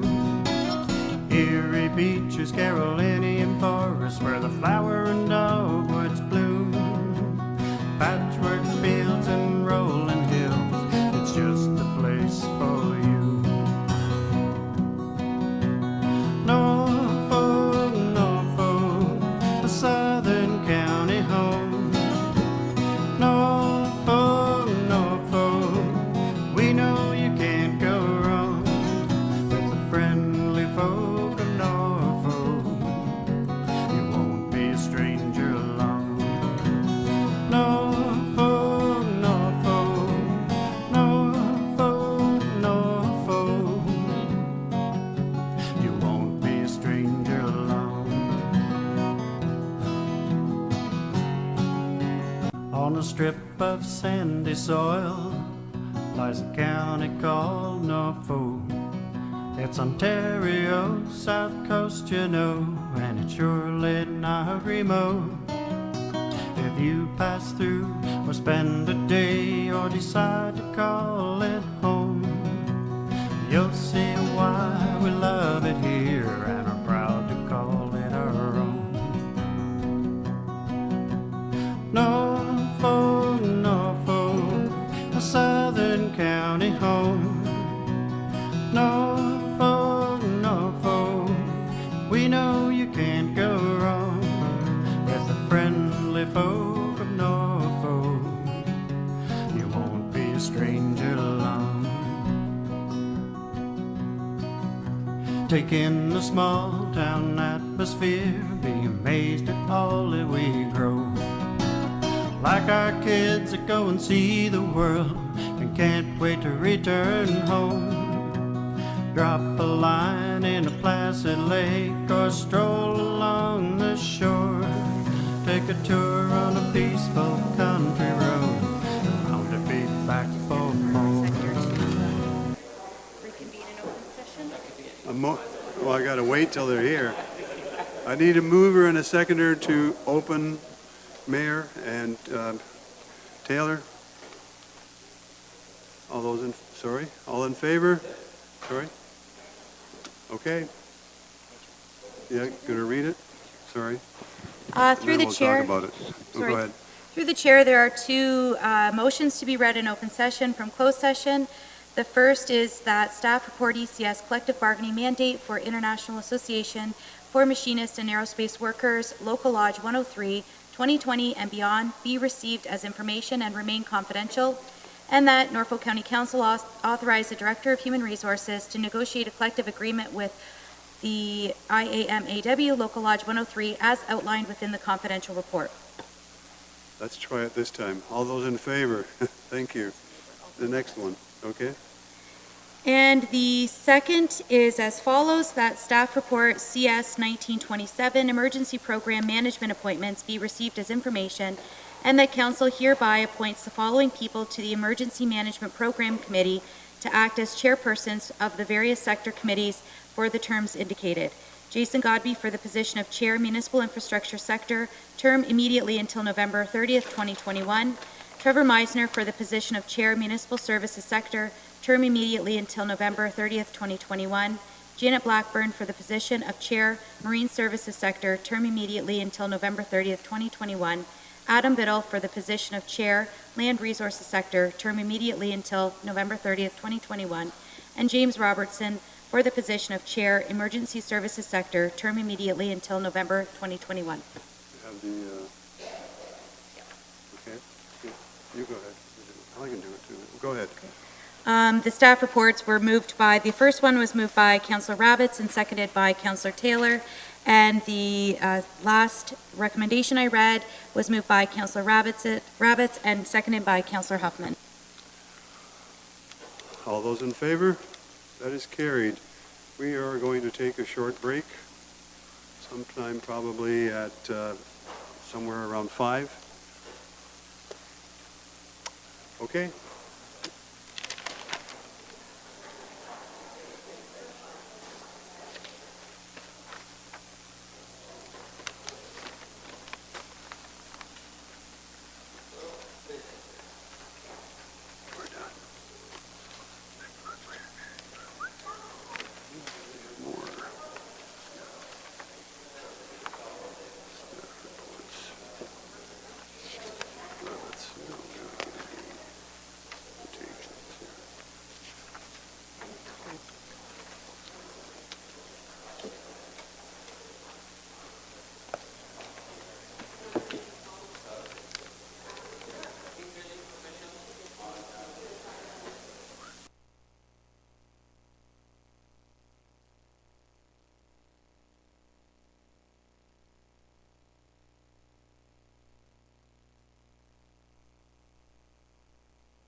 Good afternoon. My name is Catherine Akins. I live at 38 Redbud Crescent, and I am here representing the approximate 1,000 families that make up Woodway Trails Neighborhood Association. Our main concerns are that currently there's only one road in and out of our subdivision, which is on Donley South. When will there be another exit from the subdivision? We are extremely concerned about having an emergency and not being able to exit. This has happened before where Donley has been closed and emergency vehicles could not get through. I believe at that time it was a garage fire. So the road gets closed regularly. It's also under construction regularly. And what is the plan as the neighborhood grows? Secondly, what if any green space or playground is planned for the area? When will we be connected to the Lynn Valley Trail? I spoke to the builder developer when they cut the ribbon for the new 100 townhomes that are currently under construction, and he stated that something's in the works and that we'd be very pleased. I asked for a time frame and he could not tell me anything other than we'll be very happy. Do they have to apply for a permit to make a park? How does that process work? Next on the list is modification of boulevards. Many people have already modified their boulevards with either large rocks, plants, mulch, etc. Other people are concerned that it's not lawful to do that, and so they have asked us to bring forward what, if anything, can they legally do to their boulevard, and we would like to know an answer so that people that want to change them, if they can, that they will. Since Donley has new sidewalks from Bosley to Victoria Street, we now need street lighting. It's very dark and people tend to speed along the S-curve there. It's a big crossing for wildlife as well. When can we expect lighting on that stretch of the road? At Donley and number 3, if any of you have ever driven Donley South and attempted to make a left-hand turn onto number 3, it's a little death-defying.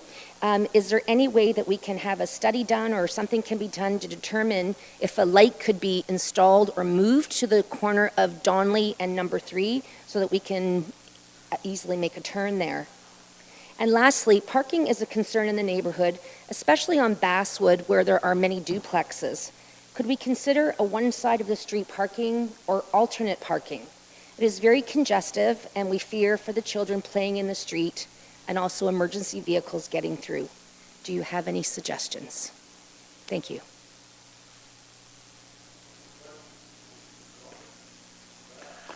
Yes, Catherine, on the last item there, alternate street parking. Are all the neighbors in support of a move that way to? Sometimes I know there's disputes between neighbors about alternate street parking, like the first 15 days on one side and the next 15 days on the other. There's no consensus. People have just repeatedly brought up on we have a Facebook page that we all connect with.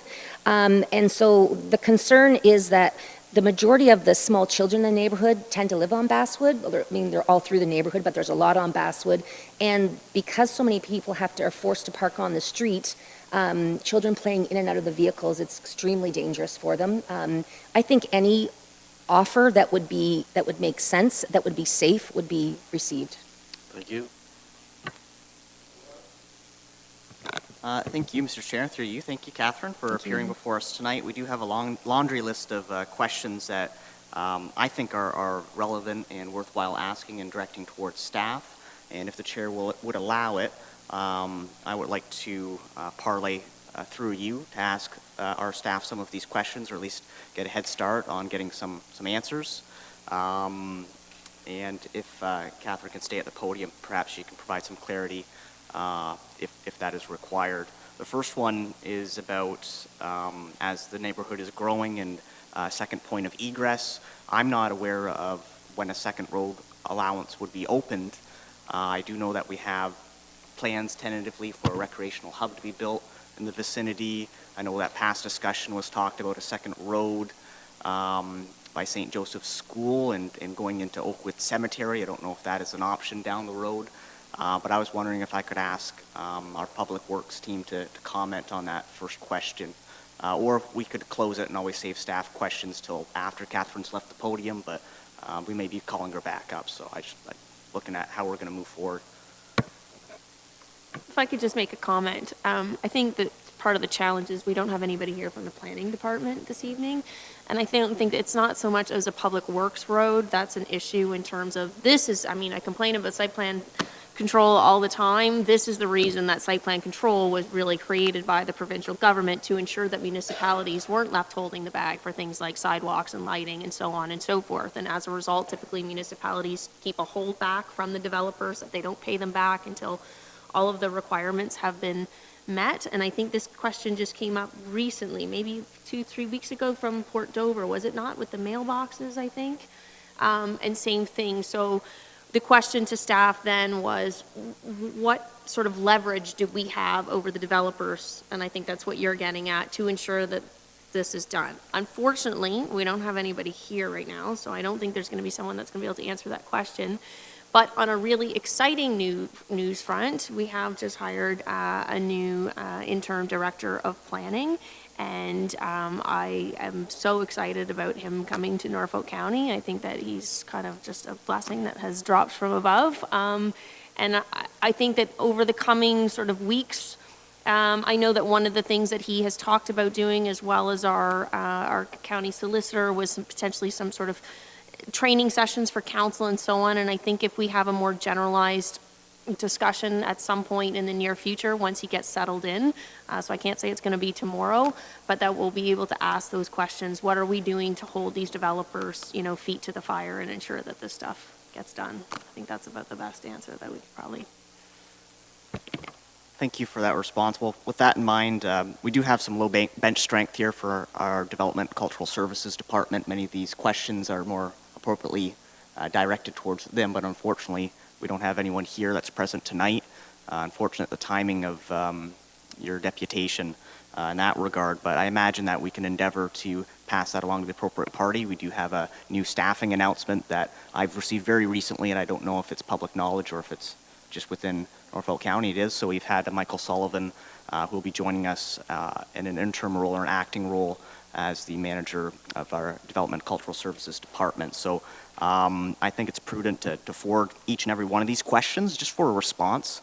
And I wanted to provide you, at least an opportunity to re-articulate them. So we're talking about a point of egress with the first one. Second one here, folks are looking to see if they can develop their boulevards, either that with something that's not grass, if they can pave it, if they can add landscaping elements. Second one there, and the third one are really, sort of in that regard and regarding green space. I know that the developers, they're looking to build as many units in as small area as possible to have a dense plan. And if the development isn't approved with a park space or a green space, there won't be one. So I know you deserve an answer on that front. We are potentially having a Lynn Valley Trail element, provided the Norfolk All-Community Hub is going forward, that would tie into the Lynn Valley Trail, and I imagine that's an amenity that the neighborhood will look forward to. Sidewalks, lighting, that is something that you deserve a response on. Regarding the intersection of Highway Highway number 3, Queensway, Donnelly Drive. I know it's a very busy corner. We have many lights intersecting there, and I know that studies have been done in the past, so that shouldn't be difficult information to bring to light. And then the parking concern was addressed by Councillor Columbus. I also had individuals in the subdivision contact me regarding parking on Donnelly Drive, and they didn't want individuals parking in front of their home. Upon further investigation, I was looking along Donnelly Drive. We have no parking signs in front of fire hydrants, lines of sight where stop signs are located, mailboxes, but I hadn't seen a no parking sign in front of someone's house just for the simple virtue of them not wanting someone parking there. I know that there's not cut curbs in the subdivision, and so frequently individuals will unfortunately ramp up over the curb and the tires will be on the grass. That's what some individuals have taken issue with. I think that should be included. I want to ask you a question directly about the Facebook group. You said you've come here representing 1,000 people, but I do know that there's members that are members of that group and may have opposing views to some of the requirements, specifically with the parking. Many families have 4 or 5 cars in their family, and while I appreciate someone that might be looking to downsize or looking to move to that area, they might have 1 or 2. There are working class families that have much more parking requirements than you know, a two-person household, for example, and they may object to it. They've spoken out to me. They are on the group. I want to ask you, how many people are in that Facebook group, or how many do you feel? 256 families. 256 families. Okay.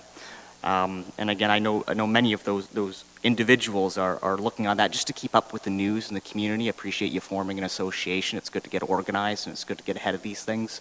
I think we can get some information coming back to you shortly here. I don't know if it would be appropriate to pass that information along to that group. Should they want to attend council, if we have a staff report coming back. I don't know exactly what we're asking here.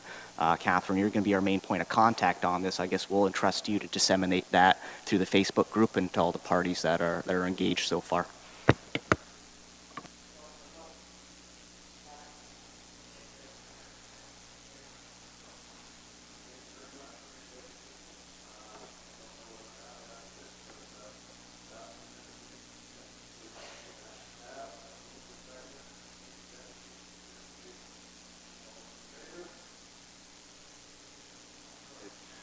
Okay, all those in favor?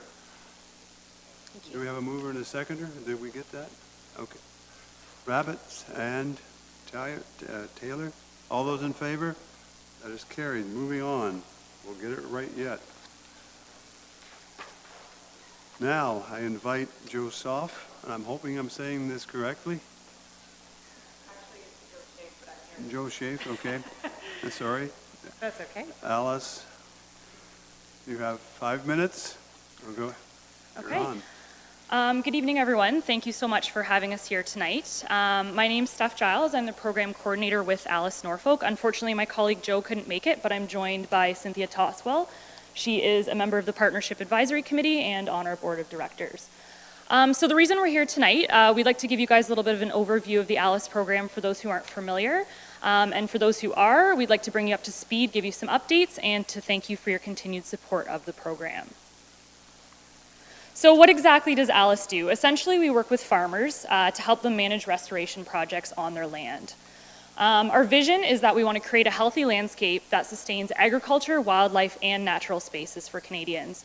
ALUS is a community-developed, farmer-delivered program that enables Canadians to make an active contribution to rebuilding nature by funding an acre of restoration services at a time. So we're really led by 8 general principles, but the most important are being community-developed, farmer-delivered, and voluntary. So how exactly does ALUS work? It all starts with an expression of interest. Usually farmers will submit these to either myself or Cynthia in the spring. Just giving us a little bit of background information, what types of projects they're interested in, a little bit of landscape information as well. Once we receive that expression of interest, we schedule a site visit with our partners, could be from the Long Point Region Conservation Authority, Ducks Unlimited, whoever's appropriate in that scenario. And at the site visit, we just assess the feasibility of establishing a project there. After the site visit, we'll put together a site plan and, of course, do some budget planning. This is done in collaboration with our partners and, of course, the landowner as well. And once we've put this together, we present it to our Partnership Advisory Committee, or PAC for short. So our PAC is composed of local agricultural producers and environmental professionals, and they give advice as it pertains to the agricultural and environmental industry. So basically, they review each of our projects on a case-by-case basis, and we'll decide if the project moves forward and is approved. If the project is approved, we strike up this conservation agreement, which basically just states that the landowner will actively manage the project for the 5 years that we're paying them to do so. Now comes the fun part, project establishment. So once the conservation agreement is signed, we get to establish the project, and we'll do a few site visits, usually 1 to 3, just for quality assurance to make sure everything's going to plan. After the project's established, on an annual basis, we verify a random 10% of our projects from a third party, which is usually AgriCorp. This is just to ensure to our funders and our farmers that we're doing what we say we are doing. At the end of each year, we issue that annual payment. It's to help with the farmers' management costs, any fees associated with managing or monitoring their projects. As a general rule of thumb, it's $150 per acre, but we also offer $75 an acre for modified agricultural practices such as delayed haying. And I'll pass things off to Cynthia now to talk about some specifics. Thank you. So I'm going to share some specific information with you about ALUS Norfolk, which is the longest continuously running ALUS program in Canada. So we have 3 project categories. The first category is wetlands, and those could be wetlands that are excavated from scratch or irrigation ponds that have been enhanced. We have 103 wetlands created or enhanced in the program currently, which amounts to 50.5 acres. The second category is grassland projects.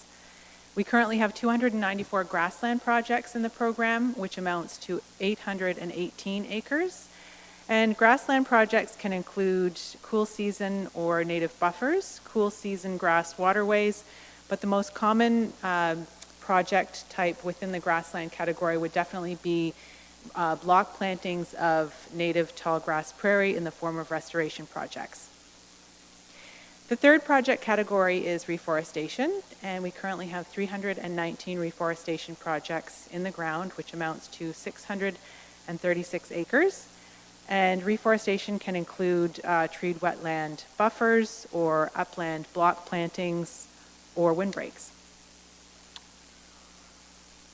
So just a few final statistics. We have 184 participants currently in the program, and that amounts to 1,127 projects, and we have 152 acres in the ground and growing.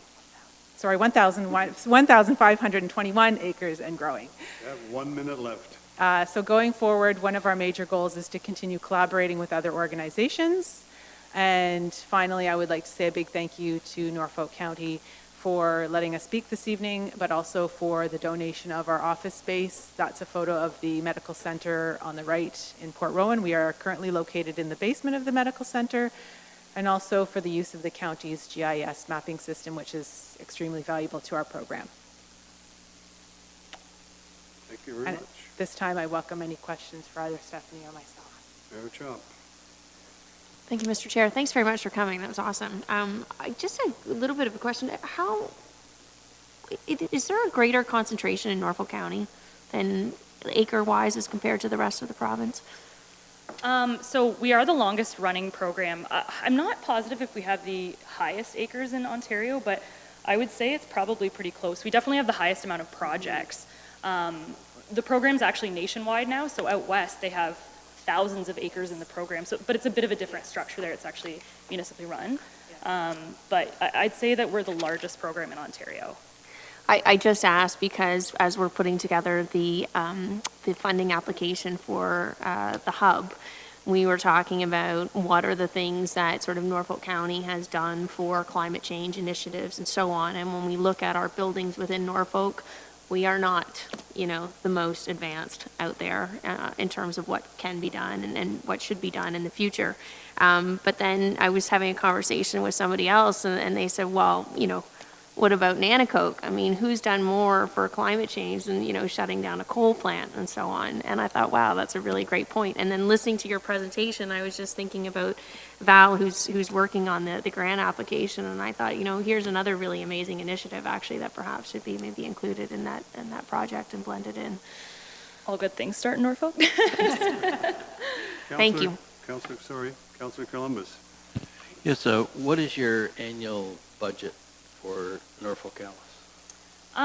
It really depends on the year. We're funded by the federal, provincial sometimes, and various grants as well. Ideally, if we were working at our full capacity, I'd say ideally would be $300,000 to $350,000 a year. Thank you. Councillor Columbus, I got you. Okay, yes. Mayor Chop, I have you, and somebody, Martin. Councillor Martin. Why, thank you, Mr. Chair. My question would be, I wondered if you could just elaborate a little bit more and fill me in on the partnership aspect with Norfolk County. I didn't realize actually about the office space, but also are we partnered on actual lands, or can you just describe that a little bit more for me? Absolutely. So we're just in the initial stages right now, but we're in the process of partnering with Norfolk County Drainage Department. So we work both on agricultural drains or municipally owned drains that are on privately owned lands, and also Norfolk County ditches. So where applicable, we will try and work with the landowner to put in a minimum of a 16-foot grassed buffer. This reduces the frequency of having to clean out the drains, is cost saving, and also in turn it cleans up our lakes. Everything ultimately leads to Lake Erie. If we're buffering the excess nutrients that come off of the fields, in turn we're keeping Lake Erie free of algal blooms. Oh, that's very interesting. So do our staff contact you every time we're looking on a municipal drain, or is there some policy set up? I'm actually just starting a partnership. Morgan Van Laken works for the drainage department, so we're kind of in discussions and seeing how we can partner on projects. So we're just kind of keeping open-ended communication and trying to target areas that are applicable for both of our programs to work together. Further? Mover and a seconder? Mayor Martin, seconder. Councillor Michele. All those in favor? Thank you. Thank you very much for your deputation. I now invite Kate Wabe to the podium to speak to her deputation respecting Crosswalk, Thompson Drive, and Highway 6 Port Dover. Good evening, Mr. Chair, and thank you for hearing my community report. Everyone who loves a speeding ticket, raise your right foot. I'm Kate Wade. I was the crossing guard in Port Dover at Main Street and the St. Cecilia's School intersection. And I believe we, the citizens, are your eyes. I believe this intersection is an accident waiting to happen. It's an ambulance ready to be called. It's an emergency room ready to be filled. And it's a wheelchair ready to be pushed. It's a liability lawsuit ready to be issued. On a daily basis, this is what I witness with my own two eyes. 1, speeding 80% of the time in a school zone. Does anyone know what the kilometers per hour in a school zone is?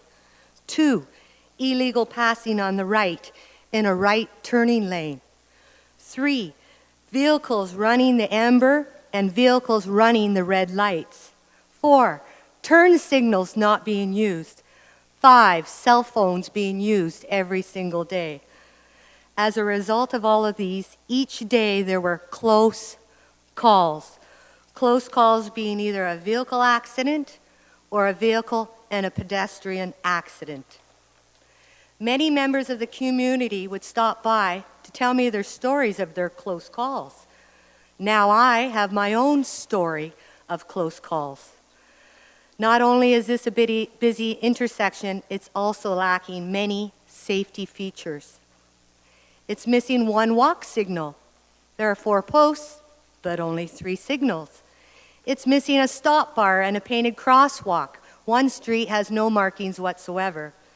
It's missing an advanced green light that would eliminate illegal passing in that right turn lane. It's missing solar-powered, "This is your speed" sign that would slow speeding. Haldeman County has them, Cayuga, Caledonia. I even saw one in Selkirk. Why can't Port Dover have one? It's missing school zone signs with the blinking amber lights. And it's missing weed management in the cracks in the sidewalks. I was asked if I would like to bring pictures or present a PowerPoint presentation, but you know what? That's not my job. This is your job. My job is taking my time and coming here today to report on what I saw with my eyes. Your job is to improve it or prove it. I invite any of you to spend a morning with your local crossing guard. Watch and listen. Is it safe? Are your kids safe? Are your grandparents safe? Ask the person who does the job. Ask them if they have any ideas about how to make this crossing safer. Crossing guards are minimum wage earners, putting their lives on the line the moment they step onto the road. 1 minute left. Thank you. Patience in our society is a rare commodity. Are your children? Thank you. Okay. Any questions? Mayor, Councillor Martin. Thank you, Mr. Chair. Thank you, Kate, for coming, and that was phenomenal. Not so much of a question as just a comment to maybe my colleagues and Mr. Godby, that this is a location that I do receive regular emails about, specifically the speed and the right-hand lane being used for turning. I did have a conversation very briefly with Mr. Godby earlier today before our meeting started, and I wondered if you could provide some comments around the paint that could possibly be done to facilitate this. And then while I have you here, or maybe I'll let questions actually through the deputation first and we can circle back. Okay. Where are we? Thank you very much. Councillor Columbus. Well, the question came up about speed watch signs, and it's been well known around the council chambers here that through the Police Services Board, we have initiated a program to purchase some speed watch signage. They're on order? They are on order. Mm-hmm. And they're even included in next year's budget for more. And we're looking actually for vulnerable places where we can place these signs. So perhaps this is one ideal location to put one of the first signs. We'll be discussing that at the Police Services Board further, just to let you know about that. Thank you. Councillor Michele, go ahead. Thank you, Mr. Chair. Kate, thank you for your deputation. It's very impressive. I'm wondering if you have any statistics or numbers for us to consider about have there been any actual accidents or actual, I know you described a lot of close calls. Have there been any actual collisions? Or No, not at this intersection, but I believe last week in Simcoe there was a close call with a family and a crossing guard that met the news last week. I had a close call once a week, and every day there was a close call. Thank you. Thank you. Councillor Martin. Thank you, Mr. Chair. If we can at this time, I'd like to direct some questions to staff. Mayor Chap. Can we receive this as information, and then we'll... Go ahead. Just so, because we're trying to get to the 5 minutes and improving our procedure here, so we'll receive the deputation as information, and then once the deputations have a seat, we'll direct the questions to staff. Thank you very much for your deputation. Thank you. Thank you very much for coming. I look forward to hearing from you. Okay. I need a motion and a seconder, a mover and a seconder, Martin and Hoffman. All those in favor? That is carried. So now you want to bring something forward? Go ahead, Councillor Martin. Thank you, Mr. Chair. Through you to Mr. Godby, a couple of the concerns we heard. Well, firstly, I'd like to state that this isn't just a school zone as well. We have 2 built-up neighborhoods on either side of Highway 6, and this is essentially the crossing location to get to the grocery store and whatnot. So it is a very high-traffic area. So can we have a conversation about what additional paint jobs can be done to look at that right lane not being used as a turning lane? And additionally, what can Norfolk County do at this point in time about an advanced green? Through the chair to Councillor Martin.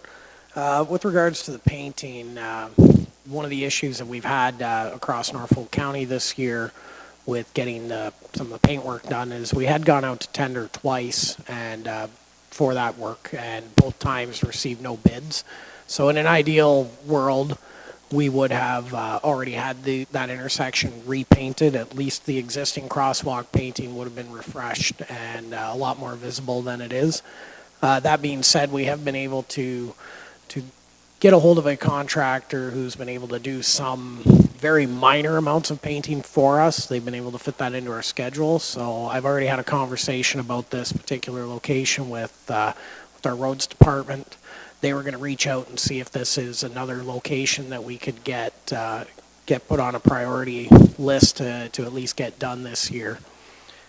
As far as the advanced green goes, that would be something that normally we would have to be doing a traffic study of that intersection to see the warrants for that.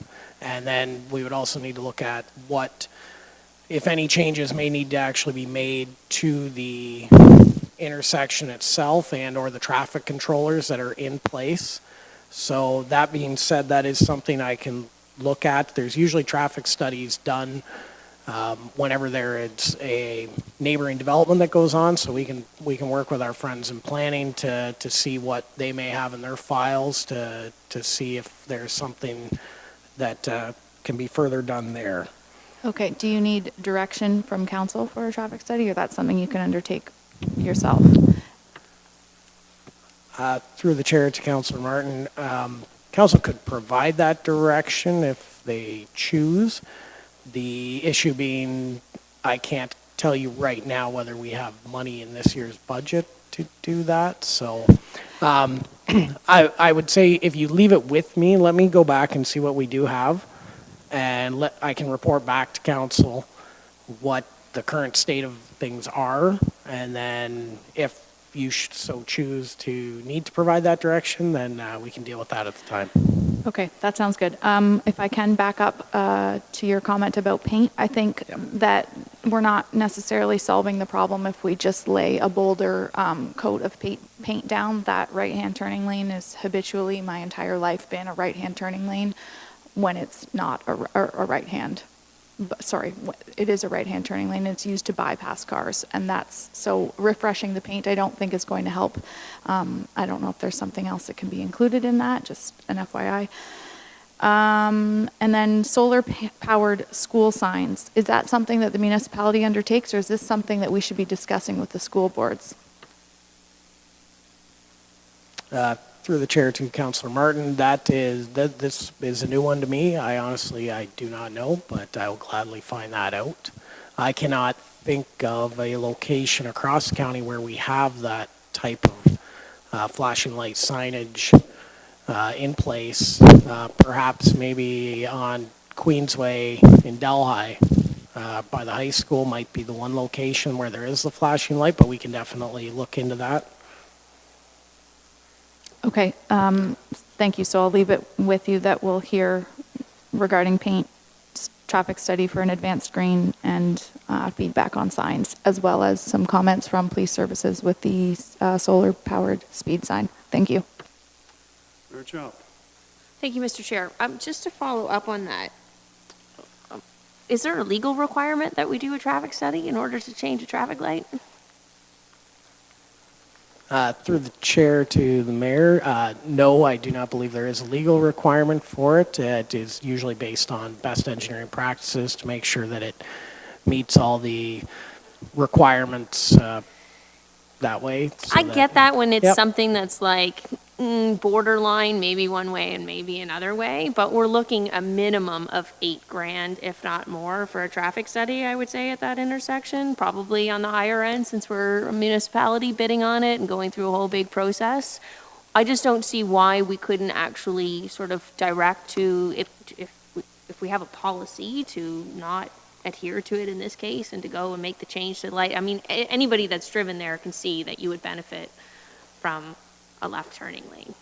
I don't think that we need a study to tell us that in this case. So I think what I would like to see is us look for a solution in this case that doesn't involve going through some big long process with outside consultants and so on, and let's just do it. And I think that probably involves just hiring somebody to change the light, right? Through the chair to the mayor, that's something we definitely look at. I referenced there that we need to first verify what the traffic controllers actually are there and what capabilities they have. I would assume that it would be capable of being programmed in that way. So that's something I'll have to circle back with our road staff on to get that verification for you. The other issue that kind of tails with that was mentioned by the deputation was the actual pedestrian crossing signals. It was referenced there that there are 3. My staff were saying that there's actually only 2. For whatever reason, when that intersection was originally installed and those lights were put in, they only chose to signalize 2 of the 4 crossings. So that's something else we can bring back as to what would it take to actually get all 4 of those crossings properly signalized. See, this is where I think let's not do the study and let's Yep. use the money that would have been used for the study to fix the crosswalk lights and so on. I just don't think that it's necessary in such an obvious situation. And then in terms of the bids on the paint, have we looked into why we're not getting bids on the paint? Or is there sort of a bid deposit? Is this a price per point? Is it like how big is the RFP? What do you think that the trigger is that why we're not getting bids? Because to me it seems like there's a lot of people that do painting for road work and so on. Or maybe we're just not communicating it to contractors that we've got this out for tender. Through the chair to the mayor, on that whole paint issue, one of the things that I have been told is that of companies that do the large-scale municipal road painting are kind of dwindling. And the basic point that I was advised was that due to the lateness of our requests going out, they really just did not have the capacity to take on our jobs this year. So, Well, maybe if we get it, because I think we're probably getting late in the year anyway to do painting. I know something about painting in the wintertime.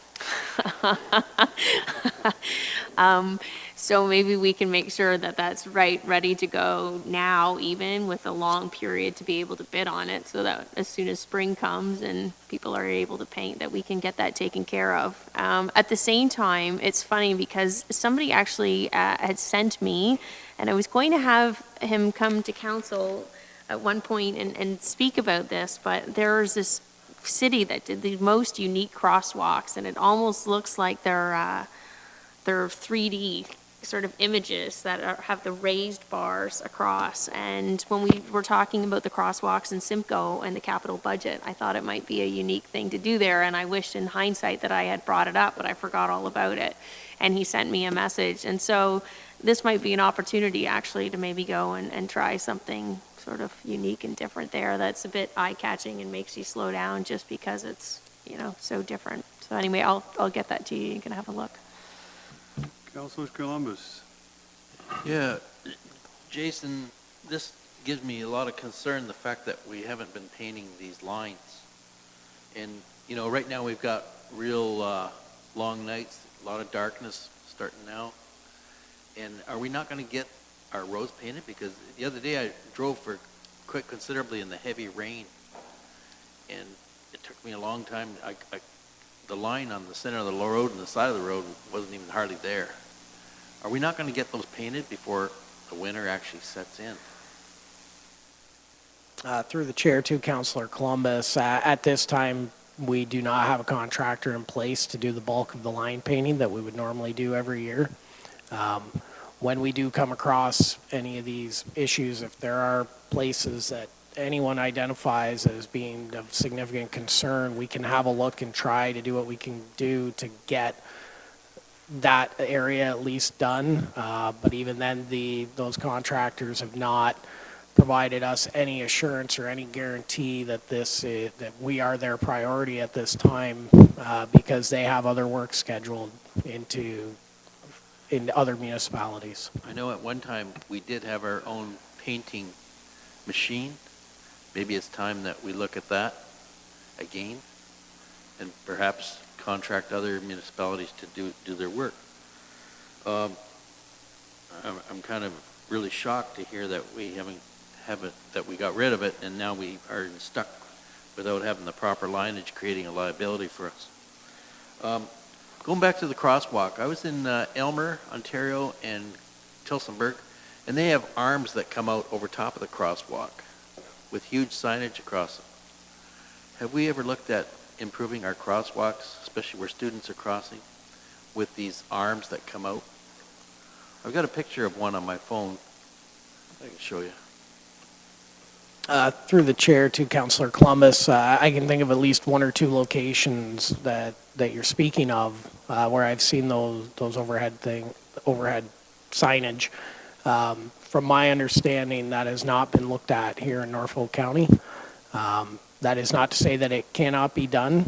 We could easily pull together some figures on what is the value of one of those signs and getting them installed. and bring that back to council just for future consideration. As a matter of safety, I really think we should be looking at that. I think they're really well needed. Councillor Hoffman. Thank you, Chair Geisens. Through you to Councillor Columbus, can this be something that you also take back to the Police Services Board, that this has been identified as an intersection that, you know, there's been a lot of close calls and things, just making sure that the OPP are aware of that. And I also, again, just want to clarify, this is an intersection, so we're not actually talking about a crosswalk. Like, a crosswalk is something that is just an opportunity to cross the road where there aren't stoplights. This is, these are stoplights. So I think there's a little bit of different language in there. And then, so there would be that aspect of it. And I just want to reiterate as well that I think that it would be prudent that our roads, that we make it a priority in terms of the painting. That is kind of shocking that we don't have that. And to me, that's, again, that would be that's some negligence really on our behalf. Third chop. Just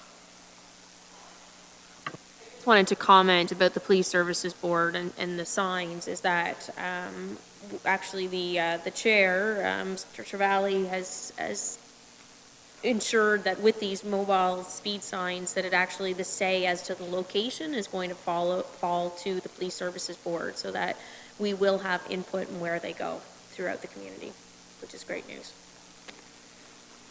Councillor Rabbit. Thank you. Through you, just a comment in general. I think it would be also in our best interest to include the Grand Erie District School Board in some sort of correspondence that the discussion has taken place tonight. It would be nice for them to be alerted to the fact that separate school board? It's Catholic. Okay, it's Lakewood that we're talking about, that are getting access to? St. Cecilia. Well, that's a good point of clarification as well. Thank you for that. I need to know what school board we're sending our correspondence to. But for those that have, and I'm assuming there's crossing guards at those main intersections, and that's an assumption on my part, but if there's a lack of appropriate signage or paint, it would be prudent before winter hits, and this isn't going to get solved overnight. Maybe it would be nice for them just to get the friendly heads up that we had this discussion tonight. Could even include a copy of the deputation form, since it is public information. Well, I think Councillor Ravitz has kind of hit it there, actually, but even more so, I think that the school boards also have to be engaged in this. So as we look at additional signage and so on for the school, it can't just be Norfolk County. That's, you know, the school does receive also portions of their taxes and so on from the residents. And I think that part of this obligation is going to fall to them if we're looking at enhancing with bars and additional signage and so on. This can't all fall on Norfolk County's shoulders. So I think Councillor Ravitz is right, and perhaps there should be some, maybe the clerk's office could send a letter to, or draft a letter to be sent to the school board. Further? Councillor Columbus. It's in answer to Councillor Huffman. I just sent a text to our clerk at the Police Services Board to add this to the agenda package with a copy to Dennis Trevally. Anything further? If not, we'll move on. I now invite Tom O'Hara, Principal, the Villages of Waterford, to the podium to speak to his deputation respecting expanding urban boundary of Waterford.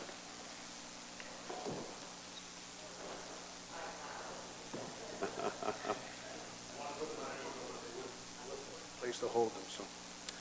You have 5 minutes. All right. Just trying to make sure I'm. Thank you. My name is Tom O'Hara, Mr. Chairman, Your Worship, councillors, members of the public and staff. Thanks for having us. I want to give you a quick update on the Villages of Waterford. We'll be done our deep services by the end of this year for phase 1. We've hired or sold our lots to 4 local builders. They've generated about 20 pre-sales already for phase 1. And when we opened up a website and signage on site, we had 20 inquiries on the first weekend. And the villages of Waterford will generate $52 million in spending, of direct spending in Norfolk, and an additional $61,000 per home after those people buy their homes. We're looking at requesting that we can bring additional land into the urban boundary that is around the perimeter of our land. And this would bring an additional $320 million of spending into Norfolk County and Waterford, and as much as $4 and maybe $6 million in taxation for council.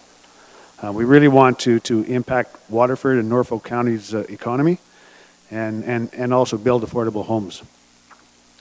We'd like to revitalize downtown. We met with Madam Mayor and talked about what we can do, and she encouraged us to try to impact the downtown. And so we'd like to create a walking path from our subdivision, the current one and the next one, right down to ALUS Street, and revitalize the downtown destination, encourage redevelopment, and create a mixed use of a community destination.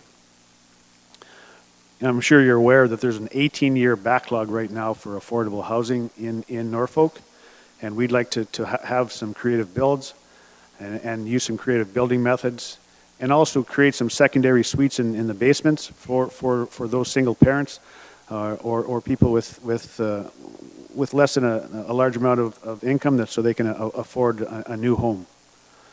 Our commitment is to develop a planning session that would determine what we require, incorporate our planning into the site, and incorporate a draft plan and design guidelines.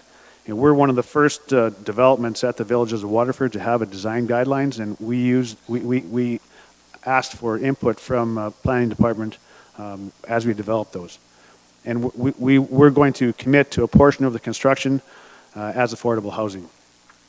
Our build options would be smaller two-story homes, regular size homes as well, some row housing with secondary suite, with or without secondary suites, some low-rise condominiums, rental units, and even Fanshawe College has come forward and said that they require post-secondary housing. Our concept would be to plan from now until 2023 and use the official plan and come through yourselves to bring this land into the urban boundary. Develop in 5 phases, as you can see in front of you here. Start building in 2024 and then try to conclude around 2040. Our concept is to bring the land into the urban boundary, incorporate the existing trails. We've already met with the Waterford Heritage Trail Committee, and they're excited that we're only meters away from them. Incorporate park systems with the Villages of Waterford, and determine what the affordable housing needs are, and incorporate these into our planning process. Our next steps would be present to you tonight. Our request, our ask is to permission to complete studies, develop a comprehensive review, come back to Mayor and Council, and secure approval to bring the land into the Waterford urban boundary. All done? Questions? Councillor Columbus and Councillor Yes. Mayor Chop. Go ahead, Mike. Good, concise presentation. Who actually owns the particular property that you're talking about? Steve and Val Carroll on the property. We have an offer to purchase on it, and we have we have a condition that elapses on January 4th, and so we'll have to pull the trigger by then, or ask Steve and Val to give us an extension. Thank you. Mayor Chop. Thank you, Mr. Chair. Thanks for coming, Tom. I like how you changed that orientation of the Yes. phases. Yeah, absolutely. I did notice that in the Yes. email, just so you know. Yeah. I guess just maybe to touch on a little bit what we talked about for council of this idea of not creating, if this was to proceed, your standard subdivision that we see over and over, and thinking differently with it and ensuring that connectivity to the downtown. When we first met, there was some talk of perhaps some commercial space in where you're now seeing phase 5, which was originally looking at being phase 1. And my concern with that is I did not want to draw away from the downtown in Waterford. So that's why I think it's really important. It's great to see that you want to ensure that connectivity to the downtown piece as we look to expand. We really care about the downtown. We actually have an offer with Murray Gibbons to buy the old antique shop down below, and so we're looking at either putting in 20 rental suites there, or potentially adding a third floor to it and having more. So we care about it. I've been coming to the community now for over 3 years, and we actually have a home on Main Street now. Just one more, if I could. So I just guess the only thing is I didn't hear this in the conversation that we had previously about the guidelines that you guys use, but you're certainly amenable, from my recollection, to new guidelines that this council might set for sort of a vision of what they want to see there. Absolutely. The design guidelines that we have is basically rules that our builders have to follow. And so we tell them what their square footage has to be. We tell them what they have to have for shakes, siding, et cetera, just so we have a quality development. But at the same time, we can dictate in those a certain percentage of affordable housing, because we can really attack that 18-year backlog that you have. And by having some row housing and that still is brand new that people will be proud to live in. But also within that, you could dictate aesthetic components and so Absolutely. on. Same thing that we're looking at in Port Dover of Absolutely. creating. Yeah. So, and then I guess the final question from me is, what exactly are you asking for today then from council? We're asking for permission to do a comprehensive study to bring back and show the absorption from the villages of Waterford. Show you over the next 6 to 12 months that this indeed is necessary. And if we're right, we're probably going to see 50 or 60 homes built in the next 12 months at the villages of Waterford, and that kind of absorption will require us to have more homes and additional development. So since this is our first time with an urban boundary expansion, why do you need council's permission to be able to do such a study? So if we receive your blessing to bring this into the official plan, then you can make the ask along with us to the government of Ontario to when you're amending your OP.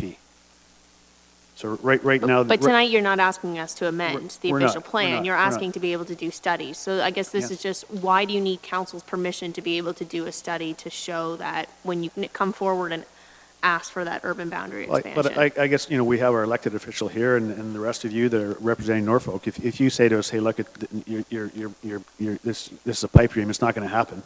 We don't want to see this community grow. Then we would probably back off. We're going to be spending the money on traffic plans and noise abatement plans, et cetera, some of the things that you spoke about earlier tonight. So if we're going to spend $30,000, $40,000, $50,000, we're going to have to hire a consultant to do a great job to come back to you and say, yes, this is necessary. You should amend your OP to bring this land in. Then I guess that's our ask. Okay, thanks. Go ahead, Councilor Taylor. Thank you, Chair Geisens. Actually, Mayor Chop touched on many of the questions I was going to ask you about. You're actually asking us if you can do studies. Yes. So that seems great. I didn't let someone else do studies. That seems great to me. But the commitment to that inclusionary aspect is great. I truly commend you for that. That's great to see, especially with the creative building and the multi-suites. I'm very excited to see that. Question: how many municipalities are you guys building in right now? Is this a unique opportunity, or are you guys building in multiple? We're in Fort McMurray for the last 17 years, so we're building there. My wife and I had a building company there, and we live here as well as Muskoka right now. So we've moved to Ontario, and so this is the only place we're building in right now, and we're concentrating on Waterford. Awesome, but coming with lots of experience, which Yeah, is great. absolutely. And Fort McMurray, did they have an inclusionary zoning policy at all, or were they build as many as you can all at once? They certainly had an inclusionary plan. They had an excellent secondary suite program where they encouraged people to place homes in secondary suites or legal suites in basements, so that it was a very healthy option. And we had so many transient people that required housing. And the housing situation, rental situation in southwestern Ontario is epidemic right now. If we had 50 units downtown Waterford right now, we'd be able to rent them all tomorrow. Yeah. I'm very excited to see you bringing that mentality into this project. So that's great.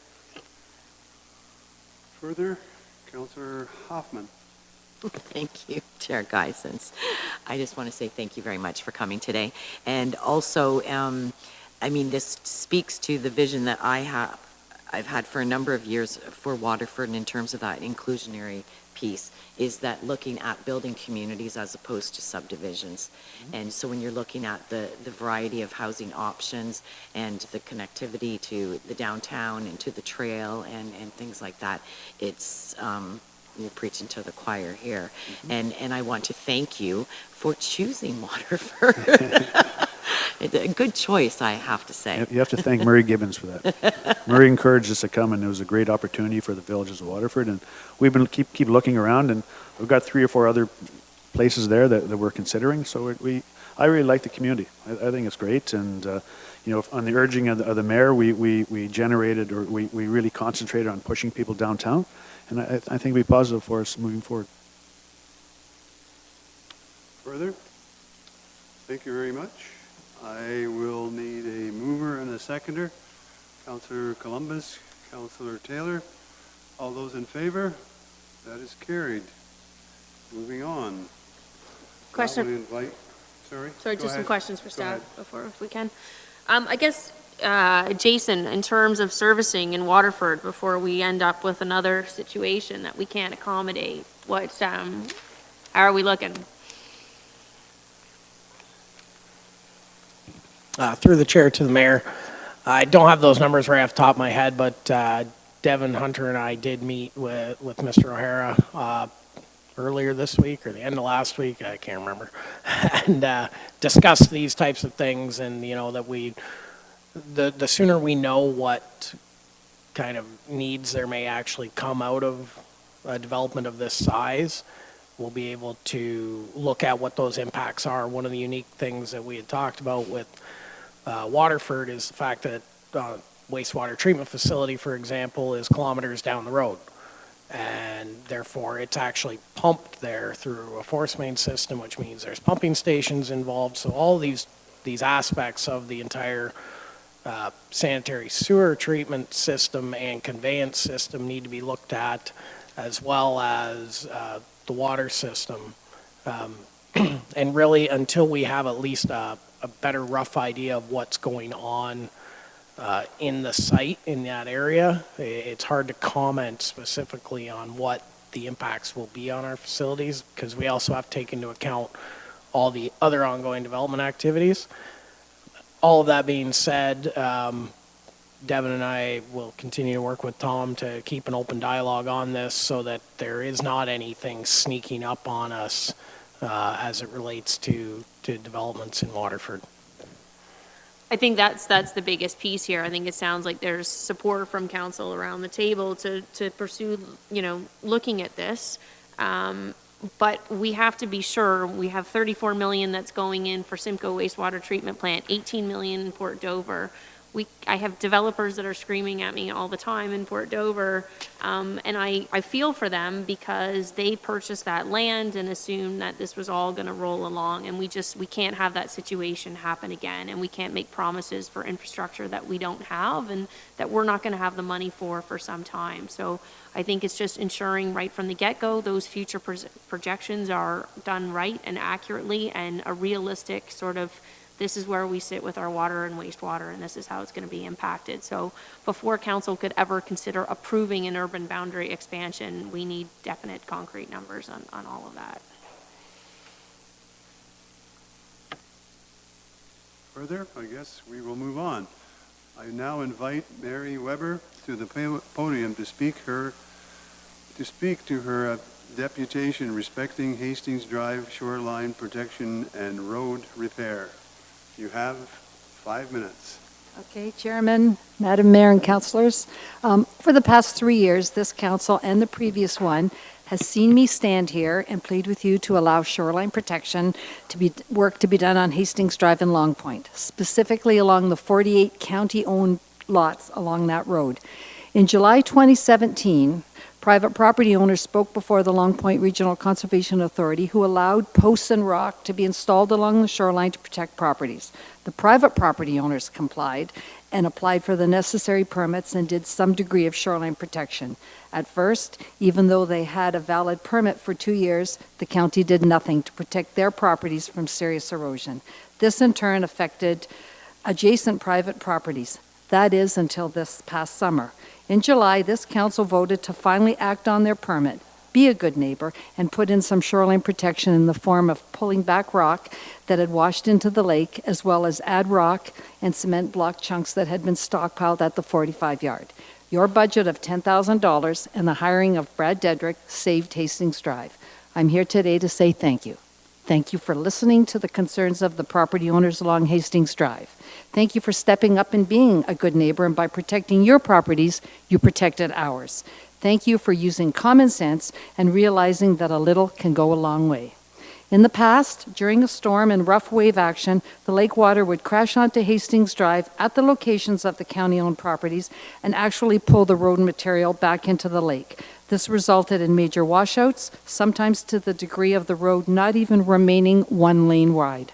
The county would then barricade the road, close it until a road crew could come in and grade the road to make it passable again. Sometimes the road was closed for up to 3 days.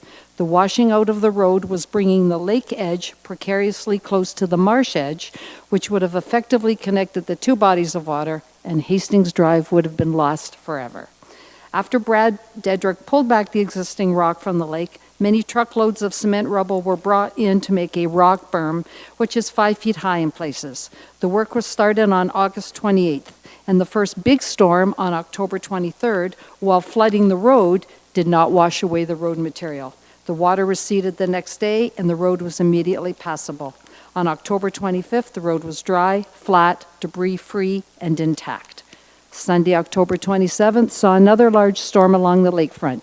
Hastings Drive was closed as the road flooded again, but no road material was washed away. Hastings remained a drivable road.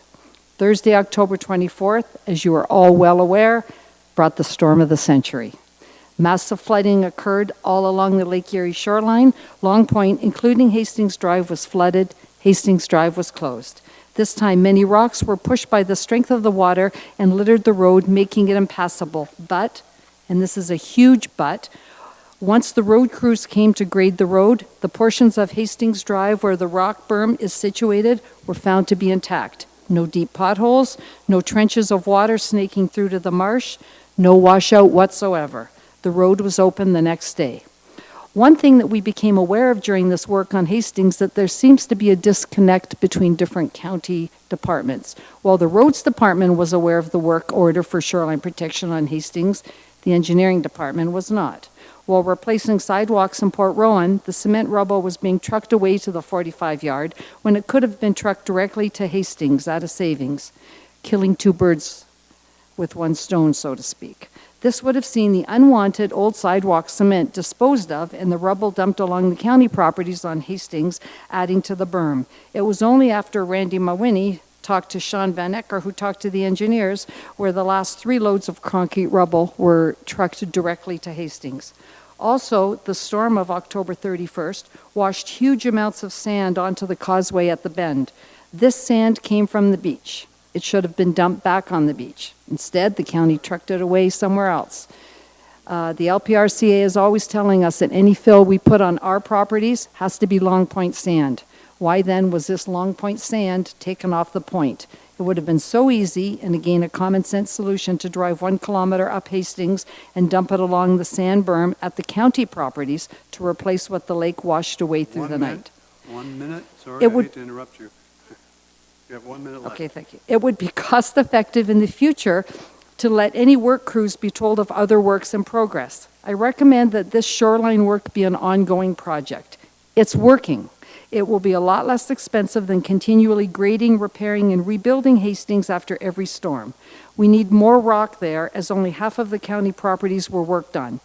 This council's decision to budget monies to bring rock and rubble onto Hastings to protect the road was a good decision, and for that I and my fellow Hastings Drive property owners thank you. But this is only one 3.5 kilometer stretch of Lake Erie shoreline that we are in danger of losing. Yesterday I went to Diane Finley's office, who directed me to Toby Barrett's office, who directed me to you. A plea to the federal government has got to start at the municipal level and work through the ranks. I implore this council to take action, start the process right now to work through the upper levels of government to get help to save our shores. Beg for lake levels to be lowered and for relaxed restrictions on what can be done along the shorelines to curtail erosion and property loss and damage. What we're doing now is a start and it's working. Thank you. Thank you very much. Questions? Mayor Chop. Thanks for coming, Mary. I did ask Mary if she might be able to bring some pictures for council actually this evening just to show us a little bit of what's going on Hastings. I think that this was a strong move by council for us to go and look at what we could do with $10,000 towards sort of saving a lot more work in the future, like we would have experienced, I'm sure, had we not done this. And just so that everybody is aware, I also wanted to kind of thank myself, Minister Yakubuski's office. I received a phone or an email, a letter that came in about a week before, but it only came to me the night before. Brad Dedricks was headed out there to do the work, and it was from the M&R's office, local office, and saying that they had heard that we were doing this work and that we may need additional permits and, I quote, possible additional studies. And having met with Minister Yakubuski in Ottawa, I immediately called his policy advisor and I said, you know, does this not fly in the face of everything your government is supposed to represent right now? You're asking for more studies on a $10,000 job, and he took care of it immediately, and the work continued. So a big thanks to their office as well for that. So maybe we could see the pictures.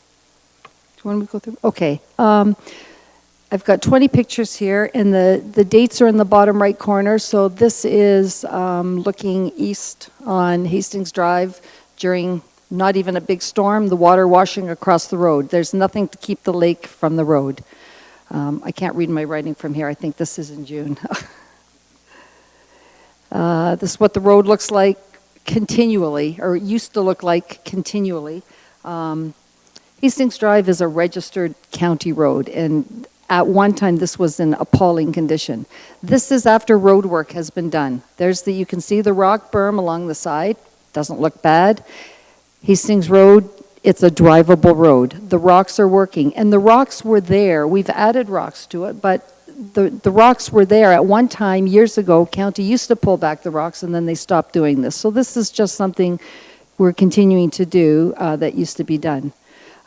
These are just all different views of the road in a good condition it is now. I'll just go through them quickly. They speak for themselves. This is the road after a storm, a little bit of gravel on the road. My point is the road remains intact. There's not potholes. There's not a total washout of the road. The road remains intact. This is what the road used to look like. You can see there are no rocks. I'm looking west. There are no rocks on the lakeside of the road. Every time the water level was high, we lost Hastings Drive. This county spent dollars. I don't know how much money it cost to maintain this road, but they would plow the gravel back and get rid of debris, and sometimes the road was closed for 2 or 3 days. The water is just relentless. This is after the rocks are put in. Yes, the road floods, but the road material stays there. This is before the rocks were put in. You can see where the hydro poles are. Right in that particular picture, half of Hastings is in the lake right now. It's barely a one-lane road on the north side of it. This is what Hastings Drive looks like when the weather's nice. The rocks are there, and it is a drivable 2-lane road. Safe, flat, and you don't get stuck. This is showing some of the wave action. The water is splashing up over the rocks, but you can see that there is not tons of water on the road. The rocks are taking the brunt of the wave action. Yes, water still gets on the road, but those waves are not pulling the road material back into the lake. The road is, I won't even say flooded, it's water covered, maybe an inch deep, drivable. I mean, this looks like a great road now. This is only, you know, part of it. Now you have to keep maintaining the rocks, do the rocks at the first half, your first set of county-owned property. This picture is after October 31st, okay, which happened Thursday night, huge storm. This was Friday morning. The road was not drivable. There was a county crew down there with a grader. I talked to the nice man operating the grader and just told him when he plowed it to make sure he plowed all the rocks, whichever direction he was going, he plowed them back towards the lakeside. By the afternoon, you could drive down that road. My point with this picture is, even though at this point the road was impassable by vehicle, the road is still there.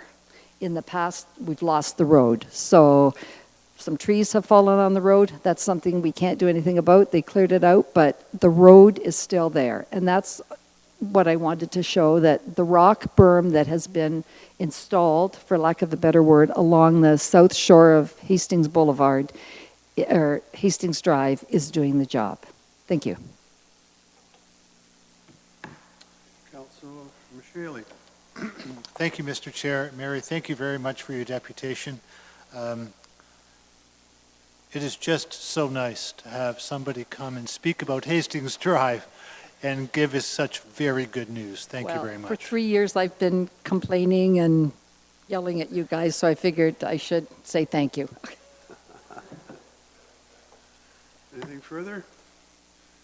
If not, I guess we'll move on to the next one.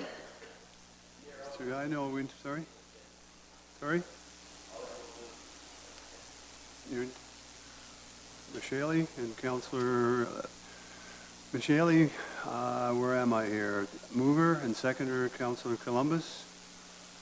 All those in favor? That is carried. Go ahead.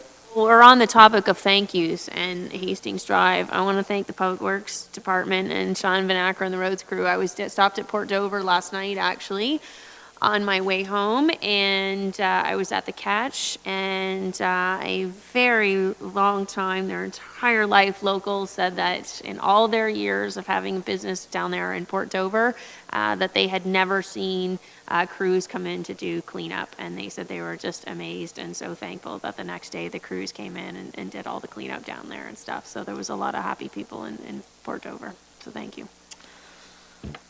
Okay. I now invite Paul Lipsett to the podium to speak to his deputation respecting Port Dover Harbor Marina Advisory Committee annual update. Thank you, sir. You have 5 minutes. Thank you.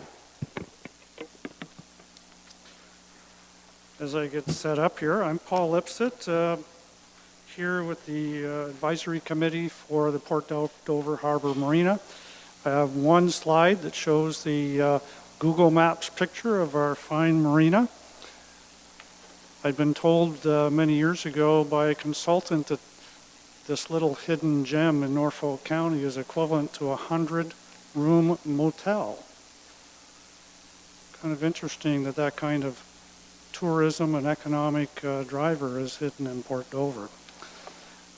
So the members of the committee are about due to be replaced. We're at the end of our term in November. We have our final meeting in the middle of November. At that time, we'll be wrapping up discussion and looking forward to a new term. So the advisory committee was first put together in 2017, bylaw 2017-66 enacted the terms of reference for the committee. And I'd like to read the mandate of the advisory committee to you now in just excerpts. The committee is in place for the sole purposes of providing advice and input in assisting staff in achieving the work plans and objectives at the Port Dover Harbor Marina. All management and operation of the marina are the direct responsibility of Norfolk County staff and not the advisory committee.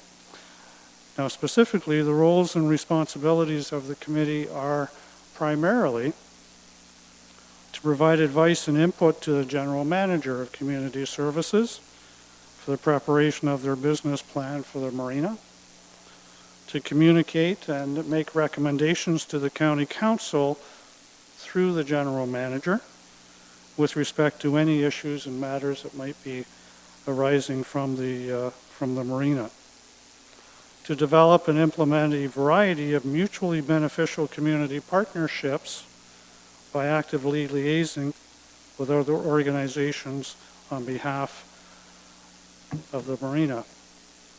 So give me a moment here as I get organized. I've lost my paperwork here.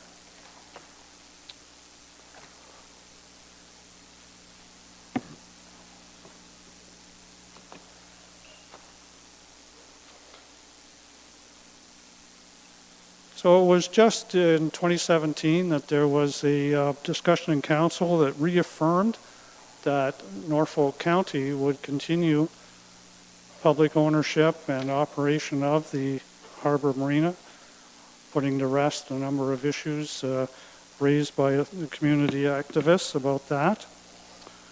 So in June of 2017, as I mentioned, the bylaw was enacted to have the advisory committee start up.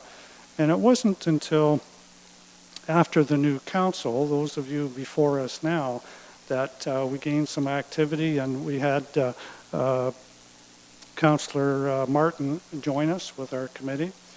So it's been about 5 meetings, I would say, this year that we've had council representation on the committee, and it's been a pleasure to work with the Port Dover councillor, who has a very good grasp of the issues, and of course we've had discussions with Mayor Chop as well about the Marina, and she is very up to speed, I guess you could say, on the issues that surround the Marina and its history and where we'd like to go.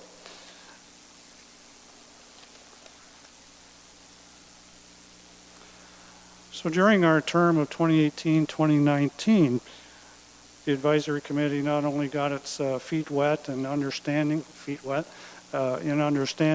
the issues are and what it's like to look at the very specific and very difficult 10-year plan that we have. It's a capital plan that works up until 2027.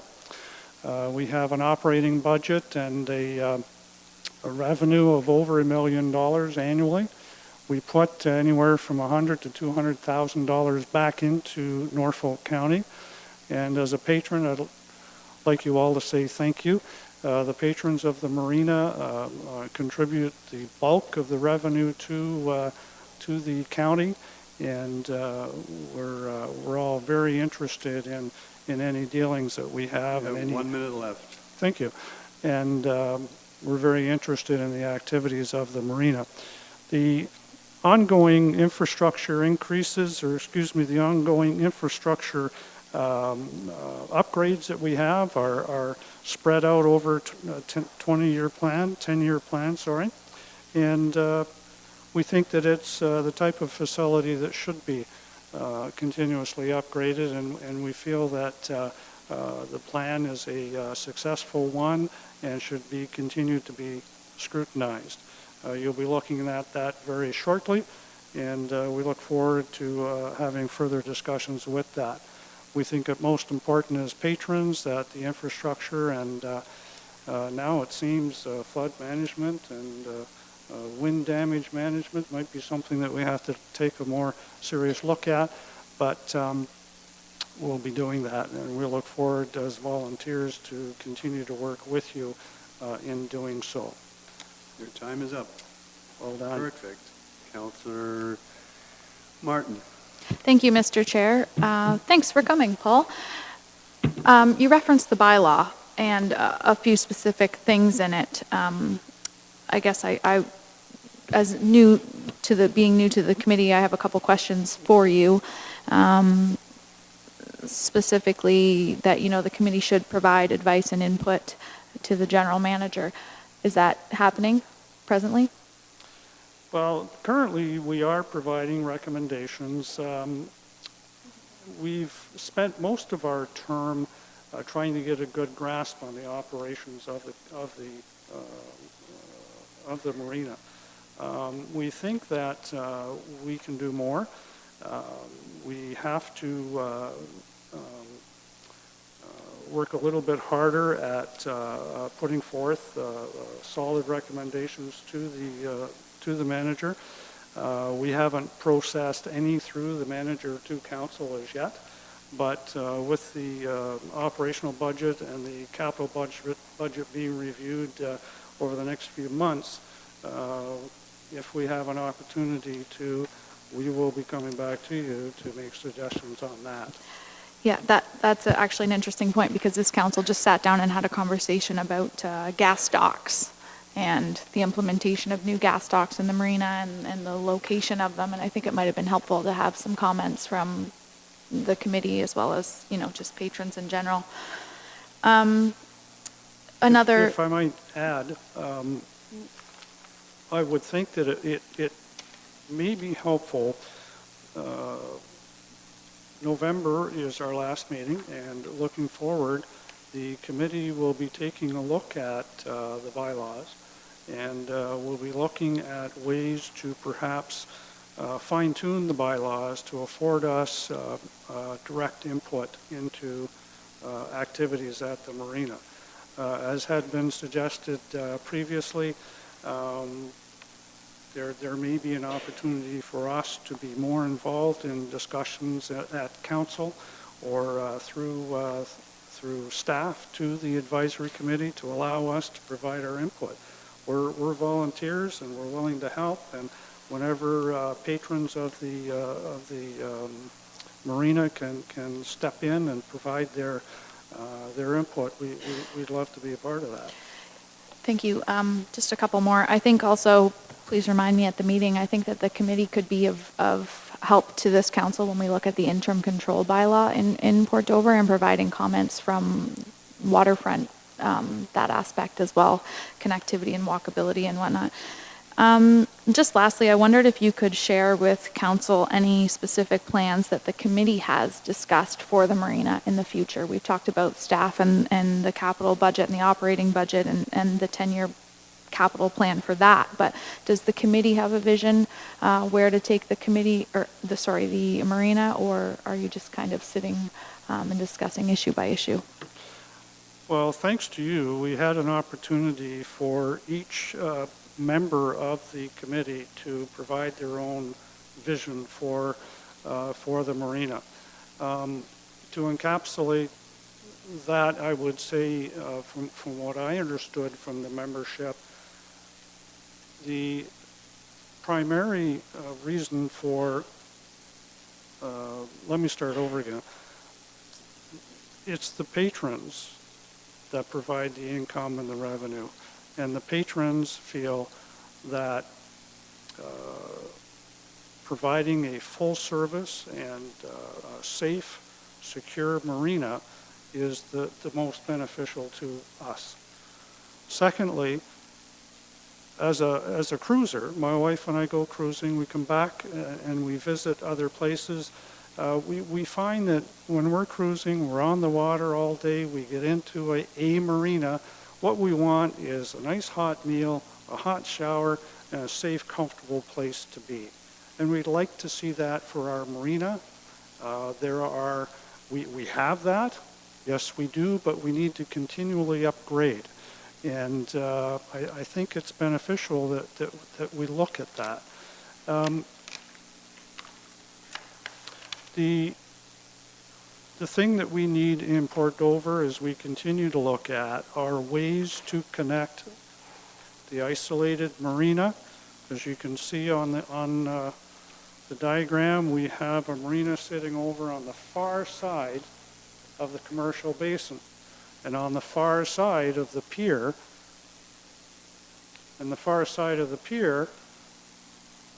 to where the beach is and to where all the amenities are. Main Street, Port Dover is there. For us to go from the marina up the hill, across the bridge, and down again it's something a bit of a hike for people coming in from out of town. So we've looked at trail systems, we looked at transit systems, ways to improve that. So that's an ongoing discussion. It's something specific that we can do to improve. We do have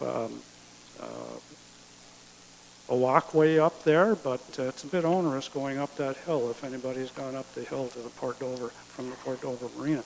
And we do have the transit system, but I think we can do better. If I may just jump in there and elaborate a little bit for my colleagues, when we talk about improving services, I don't want you to think that Mr. Lipsett's coming and looking for any type of resources to be put into the marina, but we did have a conversation about could there be private enterprise in a sea can providing coffee and tea for people in the marina? Could there be a bike sharing program to put people downtown into the community? So I just wanted to provide that. Thank you very much. Yeah, fair enough. Mayor Chop. Oh, thank you, Mr. Chair. Thanks for coming, Paul. That was great. I'm a little bit worried about, because all of your terms end at the same time, correct? The way that it's always been structured. And so before we lose you guys, I'm just wondering if maybe it doesn't have to come back as another deputation or anything, but if you might, as we look to doing things that could increase, revenue generation in the marina, as well as sort of, cost savings that or things that could improve the efficiency down there, even just in a simple email, if you guys sort of collectively before your terms end, if you might be able to kind of just put some final notes or something so that moving forward we have that still, if that's possible. Oh, definitely. I can certainly make my presentation into written form. I have a tabulation of what we expect to do, and I think you'll see that in the minutes of the November meeting. I think that is perhaps one exception that we can look to make for the bylaws, and the bylaws were a little lacking in that minutes of the meeting, of any meeting that we have at the advisory committee come to council and are included in the package that council gets. We're not seeing that, I believe, at the moment. So there's a bit of a disconnect in that kind of communication. Okay. So yes, Mayor Chop, we'll see that. However, we did address the issue, since this is the inaugural term of the advisory committee. We had encouraged, at the end of this term, we had encouraged existing members to reapply. And there is nothing to say that we can't reapply. So that's happening in my instance, and I know at least one other that is planning on sitting again. So when we have enough volunteers to step forward and make up the committee, then you'll see an overlap. Now, I know that there was some talk as well with changing the terms of reference to stagger some of those positions. Have you done anything further with that, or is that something maybe council needs to change the terms of reference, I guess? Yes, it would be a bylaw change. I'm just thinking maybe if there's a couple of members that are looking to come back, maybe you put those on a 2-year term and then the new ones Sure. on a 4-year term, and then it gives that little bit of continuity there that we need to have. Thank you. Councilor Rabbit. Thank you, and through you to Paul. Paul, thank you for the deputation this evening. It's great to have an advisory body up and going and appearing before these chambers with their annual report. A suggestion going along with Mayor Chop's comment about the terms of reference. Wanted to avail you an opportunity to maybe even look into the structure of the committee. I know that an advisory committee it can be somewhat rigid in terms of quorum, having a staff member present to take minutes, things of that nature. And there is an option potentially for a working group that has somewhat looser terms of reference. And it's something that we had considered for some other groups in the past. That might be potentially something to consider amongst your board members there if they're looking for a little bit more operational flexibility in terms of meeting times and when groups can meet outside of a public meeting and things of that nature. Might be something to take back to your group and just consider, because it's a great time you've had a year in to sort of have a debrief and see if there's any, not necessarily hurdles, but if there's any issues that you had in meeting times and in getting the appropriate staff resources to allow you to conduct business. So that's just something that I might mention sort of as a friendly overture that you might want to be looking at, not only the terms of reference, but how the board is comprised and how you're meeting. I appreciate those comments. Certainly that would be an advantage to this committee. I have to smile because just the very nature of this committee being comprised of boaters and people that are recreational type people, we want to be out there on the water. We don't want to be sitting in meetings, to tell you the truth. So it has been difficult from time to time to get a quorum. And you may notice that, we have our meetings set up for April, May, June, September, November. We're out there boating during June, July, August, and so it's tough. So yes, that would be a very specific, positive thing to happen. Yeah. Well, thank you for your questions. Anyone else? Not? Thank you very much. Thank you. Thank you. I now need a mover and a seconder. Councillor Martin and Councillor Taylor. All those in favor? That is carried. I now invite Tamara Smith to the podium to speak to her deputation respecting the importance of libraries in our communities. You have 5 minutes. I probably won't take that long, and thank you very much for taking the time to let me speak. This is more of just an information. I'm the chair of RISE, which is a group of community members that live and work in Norfolk that want to make it a better place to live. And I want to stress the importance of having a library. A library is more than just books. According to Stats Canada for 2016, 17.2% of people living in Simcoe are living below the poverty level, which is higher than the provincial average.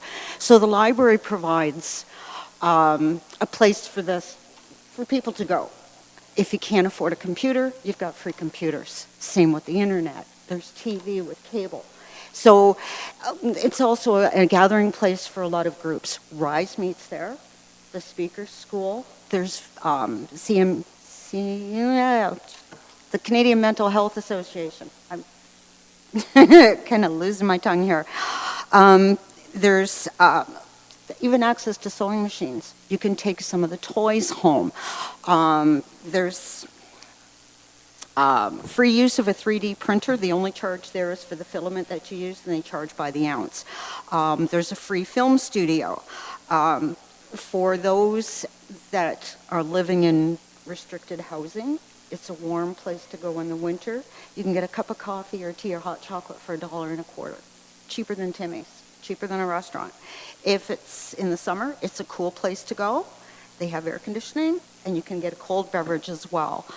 They have many programs. I've given the handout. I'm not sure if you're aware, but a lot of the libraries in our county, they have programs for children and for mothers with children or for the seniors. Every library is involved, not just Simcoe, not just Delhi. Like we have the Little Free Pantry in Delhi as well as Simcoe. This is personal hygiene and paper products for those that are living in poverty levels. Because the food bank only gives out so much, this is accessible to everyone as long as the library is open. I just wanted to make sure that all the council members were aware that there are a lot of us living below poverty level, and the library is an important place to us.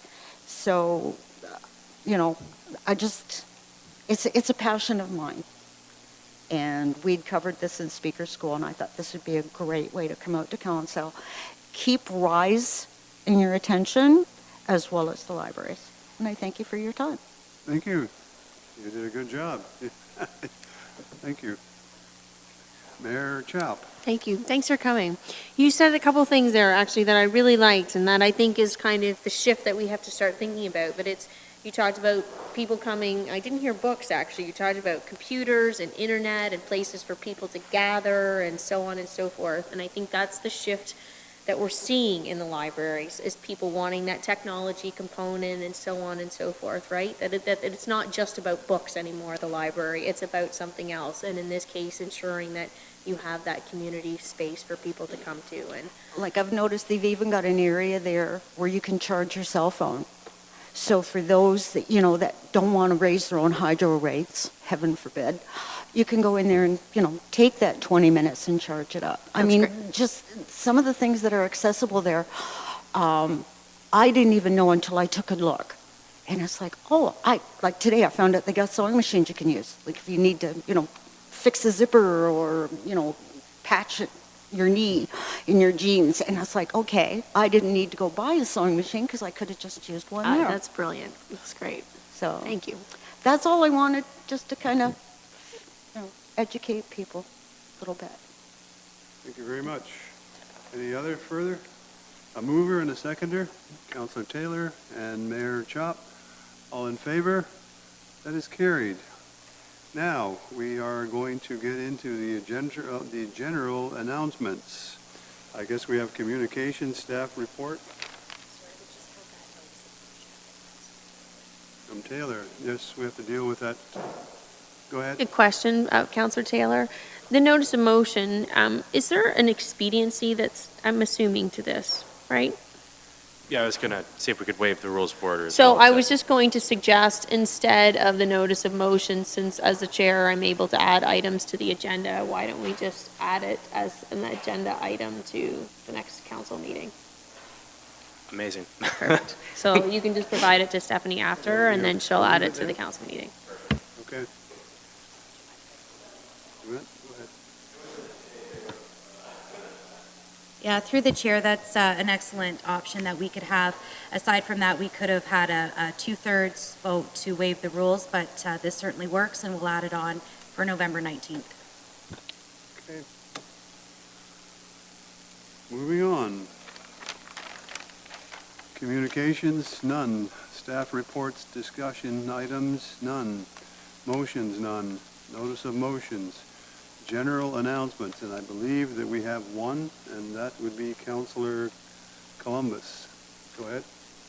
Yes, Mr. Chairman, I've got a couple questions, I guess, and then I wanted to make a statement. So I gave Jason Godby a heads up on this, and it's with respect to our construction projects. The King Street project in Delhi, of getting a lot of feedback, what's happening with that, winter's closing in on us. And if you can bring council up to date on that one. And also on Holden Avenue in Simcoe, I've been getting phone calls about that one as well. I see some storm pipes still sitting there, not moved, and winter's coming.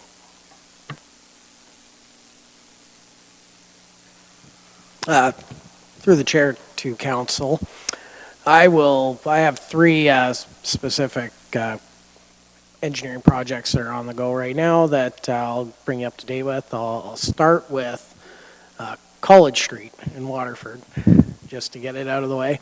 That is a project that we've been working on, and for similar reasons to the other two, late tendering and some weather issues, it will be carried over into 2020.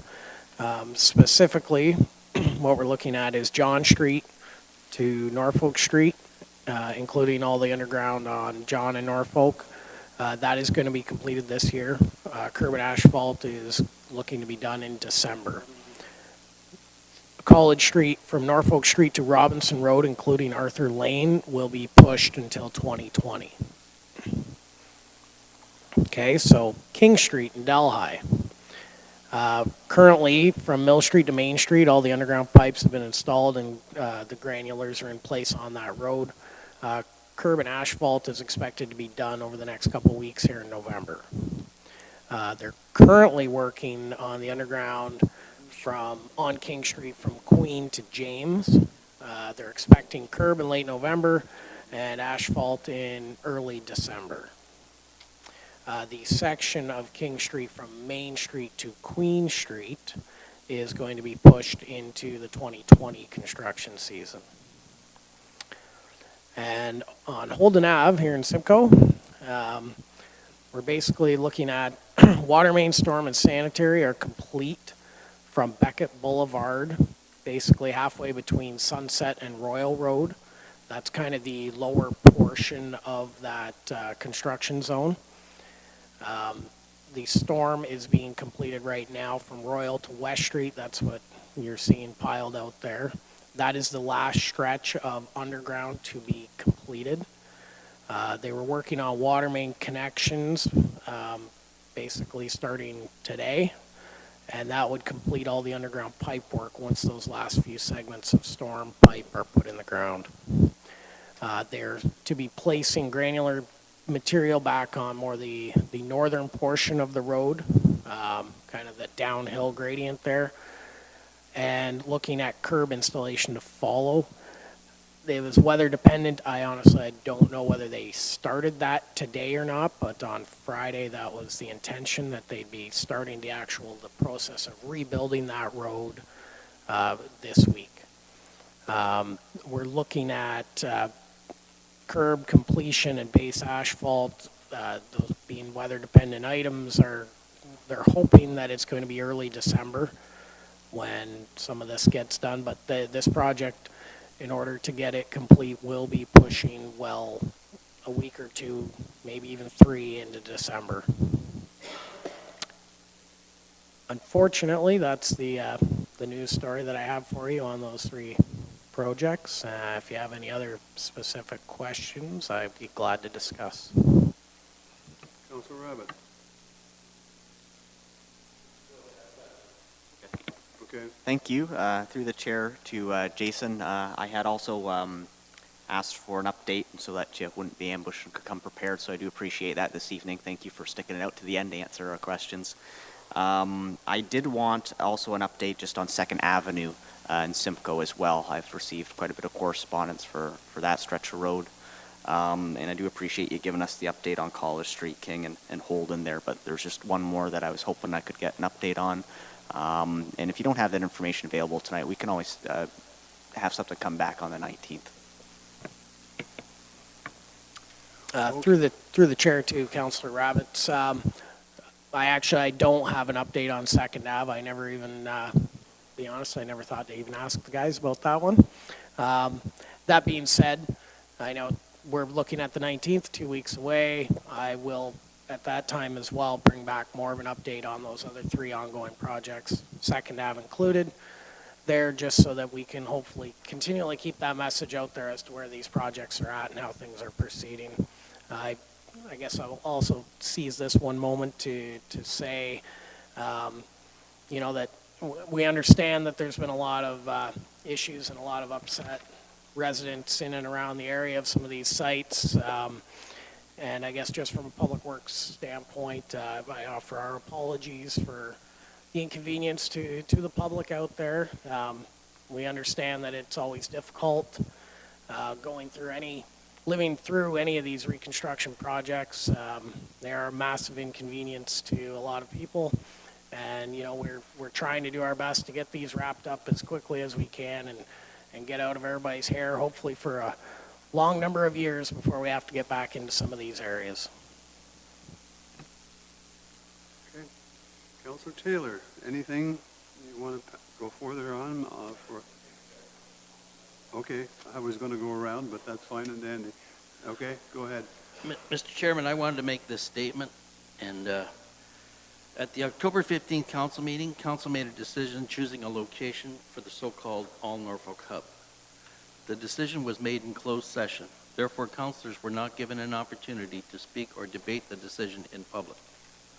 Since that decision indicating proposed Ireland Road location, I have been questioned numerous times about the choice, also as to why I supported the location.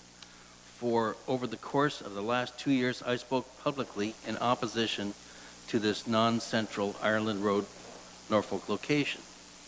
With all due respect to my council colleagues, in a recorded in-camera vote, I did not support the Ireland Road location. Firstly, the site is not central and anything but all Norfolk.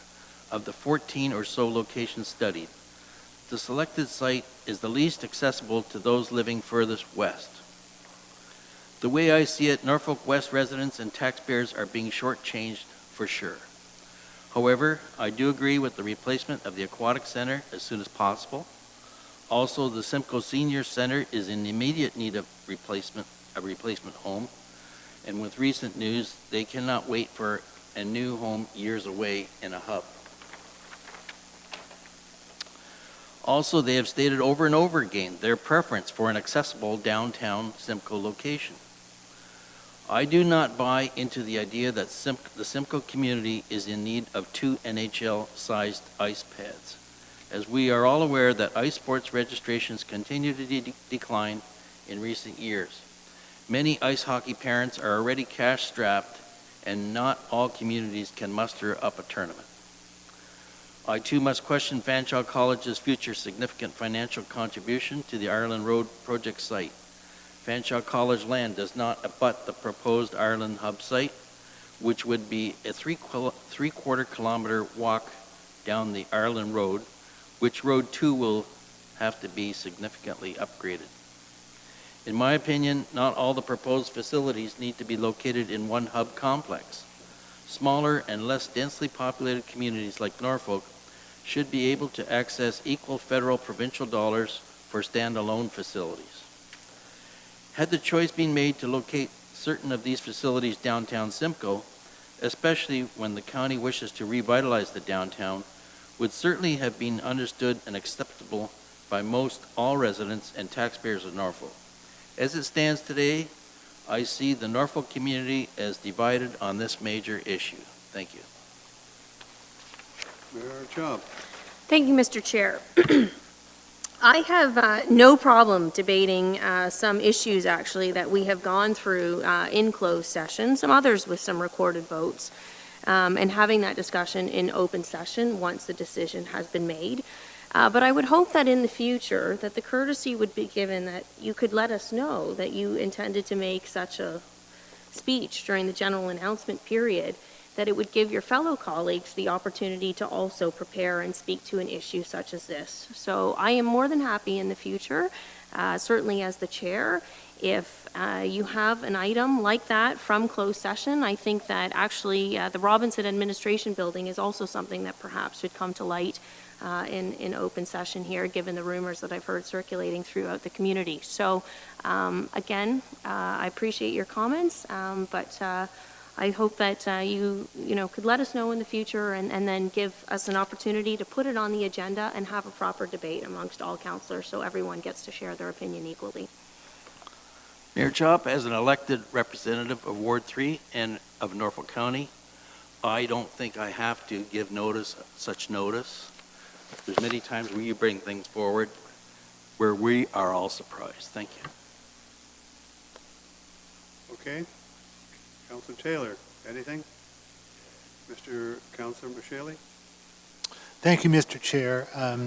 I just wanted to sort of suggest this for Council's consideration for the moment. Many of you are probably aware of the fact that several municipalities in Ontario have been passing resolutions asking for some kind of solution to the high water levels in some of the Great Lakes, particularly in Lake Ontario and Lake Erie. And I am wondering if Council should consider perhaps in future, and for the moment I'm just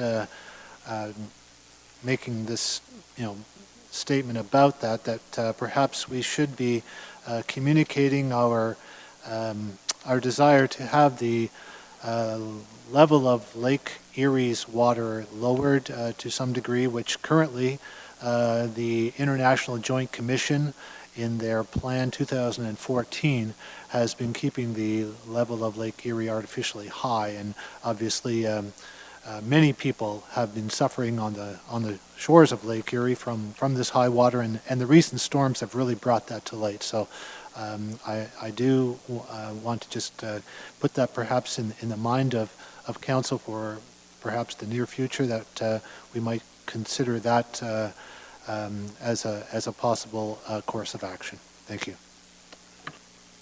Councillor Huffman. anything? I just want to say I'm happy to be back. Thanks. Good. Councilor Martin. Thank you, Mr. Chair. Obviously, just a reminder that Remembrance Day is coming up next week, and there are lots of community ceremonies happening, and I will be in downtown Port Dover. And a little bit of advance notice, the following week is Christmas Fest in Port Dover, and I definitely would love an opportunity to have a discussion in open session about the community hub as well. And I would just like to correct one thing so the media doesn't take off running with it, that this year our hockey numbers are have gone up, and they have been going up for the past few years. But I would welcome that discussion, Councillor Columbus. Thank you. Councillor Rabbit, anything else? Mayor Chuck? Just from me, so just to clarify here, while issues can come to council and yourself previously as the chair of CIC, you were entitled also to add items to the agenda. The difference this was a closed session item, and I believe that the procedural rules of order and our council code of conduct is that the closed session information is to remain just that. I did have a conversation, though, with Mayor Hewitt, actually, at one point to understand how Haldeman handled these situations where there should be some element of a debate and so on, that I agree that you should be able to share your perspective on that. I have no problem with that, actually, and I think that other councillors should be able to share their perspective on that issue and others. Sometimes in closed session, I can think of certain situations where it has been to discuss it in open session would have sort of prejudiced negotiations for us. However, once those negotiations have been completed, there's no reason then that we can't go and revisit the issue in open session, so that's brought forward. And I think that that's probably a practice that we should adopt on some of these issues. So with that, maybe we could add this as an item for discussion for the next council meeting. Councillor Columbus. Mr. Chairman, with all due respect, I did run this by the clerk, and I told him what I planned to do a couple weeks ago.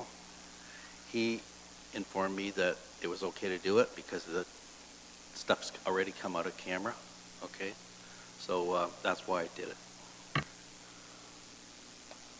I guess the only thing that I want to say, I want to thank all of you for taking, I guess, I'm not the first person that I was many years ago, but certainly I want to thank you for looking after me, or to some degree anyway. So theoretically, that's all I have to say. Thank you very much for at least taking at least time, I guess, for me. That's all I can say. So thank you very much. And I will not be here, so I don't know who's taking this place, but whoever it will be will probably do much better than you. Okay, very good.